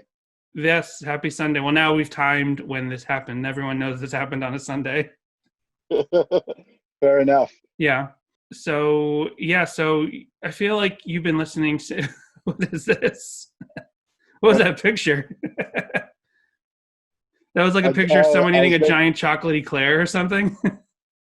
So Voodoo Donuts has this large phallus donut. Oh, okay. Yeah, a picture just flashed across the screen for a second while I was talking to him. Yeah. I was making sure that I was connected to my Wi-Fi and not to... Oh, okay. Yes. Is that like your hold picture or something? That's my Zoom profile picture. Oh, okay. I don't have to use Zoom for work, so I don't care what my Zoom picture is. Gotcha. It happened so quickly. I wasn't even entirely... I could tell it wasn't actually dirty. Like, it just looked fake dirty because there were people sitting around, but it happened so quickly. I was like, what the hell did I just see? It was basically like a giant penis donut, and I guess that was you, and you were eating it? Yes, that was a giant penis donut that I was eating by myself. Okay. It's my favorite donut in the world. Oh, really? I've only been to Voodoo Donuts once. There's one now here in Los Angeles. It's at Universal, and Universal's like Universal shops just all reopened, so we could go. You know, the park's not open, but we could go get Voodoo Donuts now. So I'll have to see if they have that. What's the name of that donut? Do you remember? The cock and balls. Oh, it actually is called that. Oh, I'm wondering if they even have that at the Universal location. You know what I mean? Yeah. Like, I know at the 2 Portland locations, you can get like a whole bridal shower package. oh, It okay. includes like a sash and like however many donuts you want. Oh, okay. I just have a funny feeling now that, like, yeah, of course the original locations in Portland would have it, but I'm like, I don't know, the corporate like Universal Studios location might just not have that donut. We'll That's find out. entirely plausible. Yeah. So I guess I was getting into letting everyone know sort of how you got into Relient K, and then I believe you've been listening since Jessica's sneezing in the background. She, I don't know if that picked up on her. She's still getting ready for the day. She'll come by and say hi in a minute. April's walking around underneath me. So you were listening to since pretty early on, like your brother told you about us, right? Like he found out about our show and then he told you about it, right? Or is that how it happened? No, I think. Or was it the other way around? No, so I think I saw you guys on Twitter. Okay. Commented on one of Teeson's Twitter posts. Okay. And then I started following you guys, and I told Tim about it. Then Okay. Tim was the first one to listen. I see. And then the first episode I listened to, it was the episode where you featured his video with my niece and nephew. Oh, okay. Right. And then I started Blink, listening to you guys. Gotcha. Okay. Yes, it was Don't Blink. I was thinking Boomerang, but I was like, no, that doesn't make sense. Yeah. That was still early. That was still when we were doing the first tracks on each album. So I think I started listening to you guys September or October. Okay. And I was working in a solar field. So I was basically just by myself, like flipping solar panels together for like 60 hours a week. So I just listened through your entire catalog, and you guys were probably 20s or 30s at that point. So I just blew through you guys in like 2 or 3 weeks. Oh, nice. Cool. So how did you become a Relient K fan? What's your background there? So I have an older sister. She's like 5 years older than me. Uh-huh. So like when she was in like middle school, early high school, I was like 9 or 10. So in 2000, she got a burnt copy of the self-titled album, and I loved it. Oh, cool. So I've been into them since like the very beginning, and that was like a formative moment in sort of like my musical evolution without my dad's influence. Gotcha. Cool. So then getting to this song that we're doing this week, so if you've been listening to them from pretty much the beginning, then I assume maybe you discovered Deathbed when it came out, like when 5 Score came out? So yeah, 5 Score was my favorite album from the time it was released. I was like 14 or 15. It was 2005 or 2006. Like that. I think it was 2007. 2007. Okay, so I was 16 when 5 Score came out. Mm-hmm. And I was sort of just coming into my own romantically. Like that's when I started like taking like dating women seriously. And I just sort of fell in love with it because so much of it revolved around his relationship with the woman he was engaged to. And it was just sort of like, for the most part, a celebration of love, and I loved it. Mm-hmm. And then I appreciated the musicality of Deathbed. It was like this, sort of epic multi-movement song that I loved as a musical lover, but it didn't really sort of grok it until my mid-20s when I was sort of floundering with apathy and questioning my faith. And that sort of like, I got it finally. It was just like, there's this dark path that was available to me that sort of mirrored the journey of the subject of Deathbed. Mhm. And whenever I'd listen to it, I would think I was like, my life could be awful if if I'm not vigilant with the decisions I'm making, how I'm living my life. And I'm still in this phase where I'm struggling with church and church culture more specifically. Mhm. But sort of the last movement where he's dead Mhm. and he meets Jesus. It's really healing and settling. Like, even when I was a kid and I was very, I guess, on fire, Mhm. I always had a lot of death anxiety, Right. sort of like the concept of eternity Well, that's exactly and what Jessica's ending. problem is. I like, I don't know, as like someone who grew up with the idea of eternity, Mhm. oblivion is terrifying. Right. But even when I think about eternity and like heaven, I get really, really uncomfortable. Right. So the last movement of Deathbed has always sort of assuaged my fear in that aspect. Okay. That's interesting because that's like, that's the whole problem with why one of the reasons why Jessica doesn't really like the song is because she feels the exact same way about those concepts. Like she has a lot of anxiety around those same concepts. So she hasn't, at least she hasn't found, I'm speaking for her, even though she's right over there. She hasn't found comfort from this song for those particular things. We were watching like a horror movie last night because it's October, and it was like it was basically like it was a small independent movie from the 70s. It wasn't like, it's not a well-known movie at all. It's just called The Bride, but it's also called The Last House on Massacre Street, which is like a way over this ties in, don't worry, it really does. But it's like, yeah, there's no Massacre Street. There's not even a street. The house is like in the middle of the woods. There's not even a massacre. There's not a massacre. There's one guy. It's basically like a morality tale, like an old, like almost like a Tales from the Crypt, because it's about a guy who marries a woman. It's a really simple story. It's from the 70s. It's only like 70 minutes long, and it's like he marries a woman. He cheats on her immediately, like at their wedding reception. She goes crazy and disappears. Then he and his girlfriend are being like haunted, are being like stalked by her or haunted by her. Like you don't know what's going on. And I'm spoiling the movie because like it's not it's like it's not even available on physical media. But eventually it turns out that as soon as the bride left the wedding, she immediately killed herself.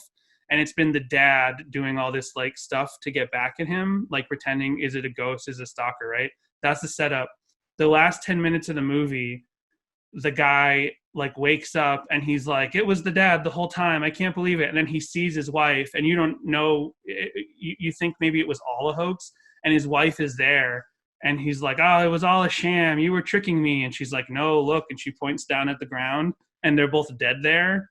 So like now he's got to live with his wife, who he scorned on their wedding night, for the rest of eternity. And she's like cackling at him and laughing at him, and she's like, we've got eternity to get to know each other. And I'm like, this movie's great, this is amazing, what a fun ending. And Jessica's like, I don't like this, I don't like eternity stuff.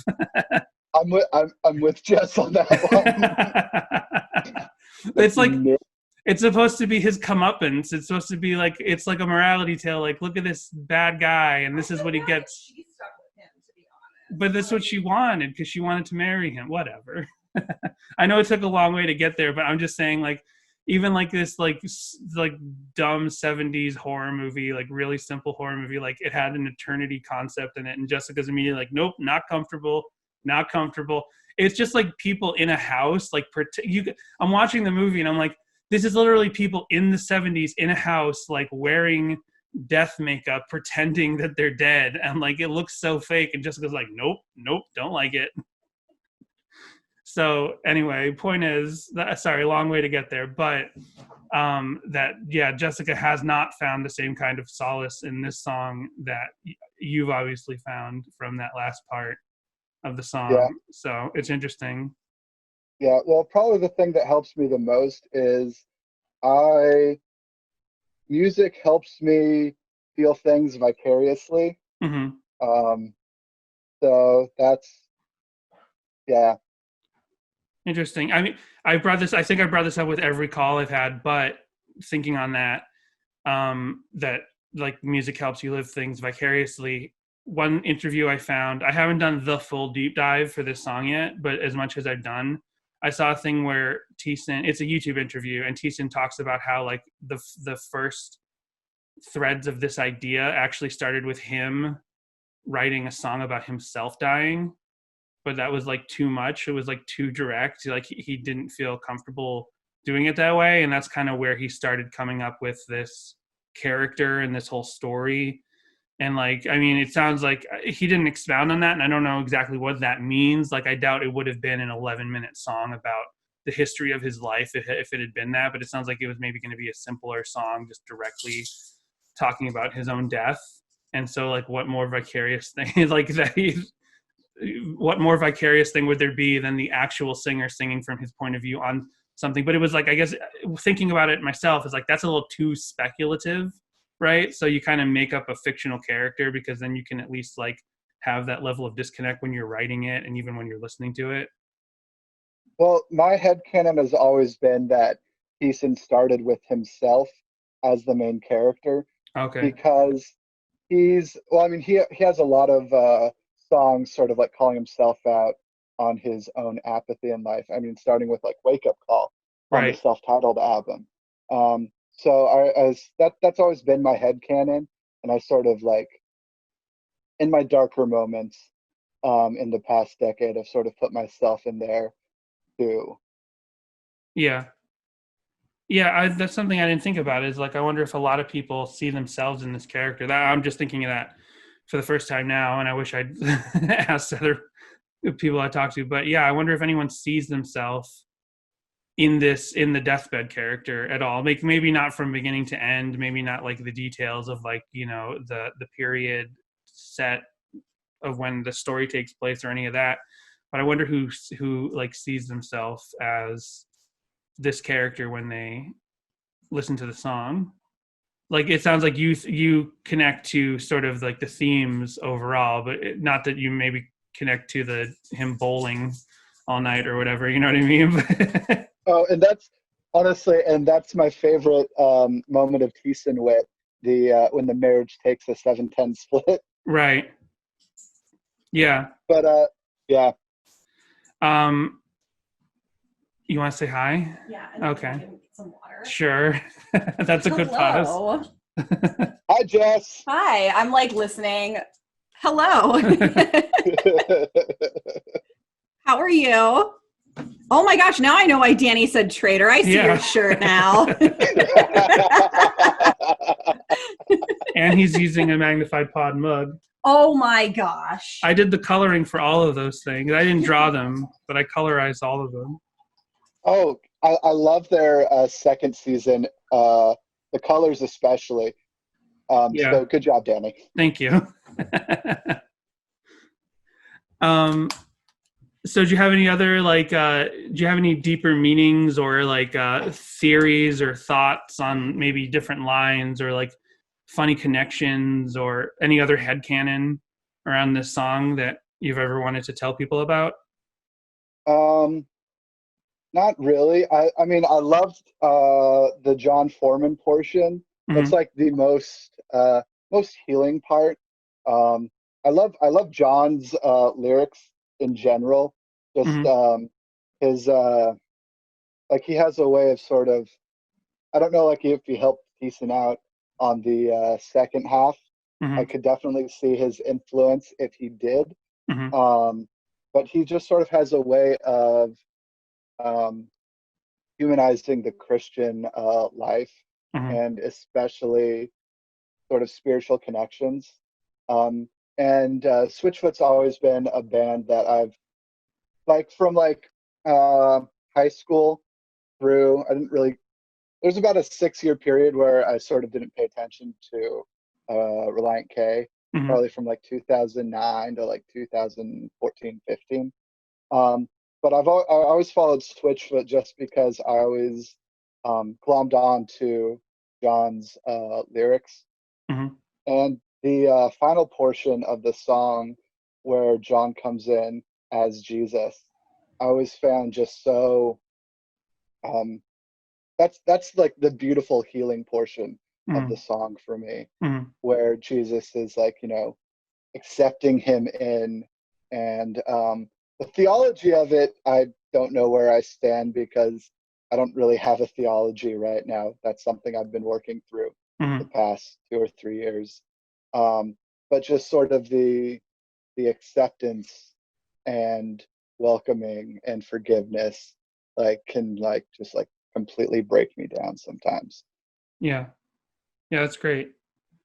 I don't think so. Obviously, Jessica like doesn't listen. She doesn't like to listen to this song, and then me, I listen to this song, and it hasn't ever gotten to me on any deeper level like you're talking about. Like, it kind of washes over me, and I'm like, oh, this is nice, and oh, he's like, I listen to the story and stuff, but yeah, I've never like let it. I guess that's my next assignment to, before we do our portion of the episode, is to actually like sit there and quietly contemplate the song a little bit better. Cause like, I just, because one thing for me, and I've talked about this with other people, is like basically, and we talked about it on the show, but like the second half of Five Score, I never really got to when it came out, because like we didn't buy this. We talked about it on the show, but like I didn't, but this is the first album I didn't buy when it came out. Like, I think I downloaded it on like illegally or something, or maybe I got it on iTunes or something, but I definitely only had this as MP3s. And it was just one of those albums, like sometimes you have an album that you don't get past the second half. You're like, oh, all these first songs are great. And you're just going to kind of get stuck on those. So for instance, we don't know Up and Up. I know it much better now, but like when we think of Up and Up, we'd think of the acoustic version, because Bird and B-Sides is this album we listen to from beginning to end all the time. But I would never listen to Five Score from beginning to end, maybe like once when I first got it. And I was like, what's this long song at the end? I just kind of skipped it. And so it wasn't really until like the last couple of years, like around the time of Air for Free, I like gave this song much time at all. So it's like, I only had a very surface level understanding of it. And I still really only do have a surface level understanding of it today. But like over the last couple of years, I've been listening to it more. So I like hearing that about your reaction to it sort of spiritually and stuff like that, because now it makes me realize that's something I need to really get, because I've been more focused on like, what are the metaphors and what are like the secret, what are the Easter eggs in the lyrics and like things that tie patterns and things that tie into other things. But now I'm like, well, now I need to really focus on like, what does this mean to me spiritually? Because I think we have similar, we barely talked about it, but we have similar thoughts theologically. I don't think I give it a lot of thought, but like, because it was on Magnified Pod, right? Where they said, what's it called? It's in your bio. It's in your Twitter bio. Agnostic. An agnostic theist. Right. And I was like, oh, that's what I am. But I'm also like, it's not an apathy thing. It's more of like a lackadaisical thing. It's like, I don't work on my theology much, because I'm like, there's a God. I'm good. You know what I mean? Like, I'm real lazy. Goes back to Jessica's laughing at me, but it goes back to the same thing we talked about with Nancy Drew, where I was like, I don't really like mysteries, because like, I don't care. I'm like, the answer is one of those answers. I don't need to know which one it is. I'm laughing because lackadaisical is the best way to describe you. Did you hear her? She said lackadaisical is the best way to describe me. Yeah. I mean, sometimes I wish I could be more lackadaisical, but like, I want to know. Right. Like, I want to know everything. And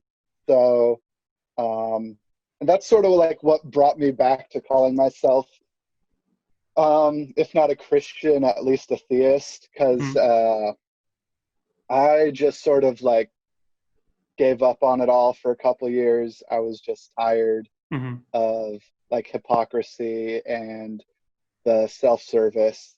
Right. But then I realized like I'm missing something in my life. Like, I never actually gave up on God, but I sort of just ignored him because of everyone I associated with God. But I don't know. And Deathbed has definitely one of the songs that sort of like kept me tethered. So I'm still on that journey. right now. Cool. Well, that's really nice. That's great to hear. Yeah. Did you have? I feel like that's a good point to leave it. Did you have anything else to mention, or no? No, that's everything. Okay. Did you have anything to plug? No, I have nothing to plug. Unfortunately, I'm not a creative. All right. Well, thanks. I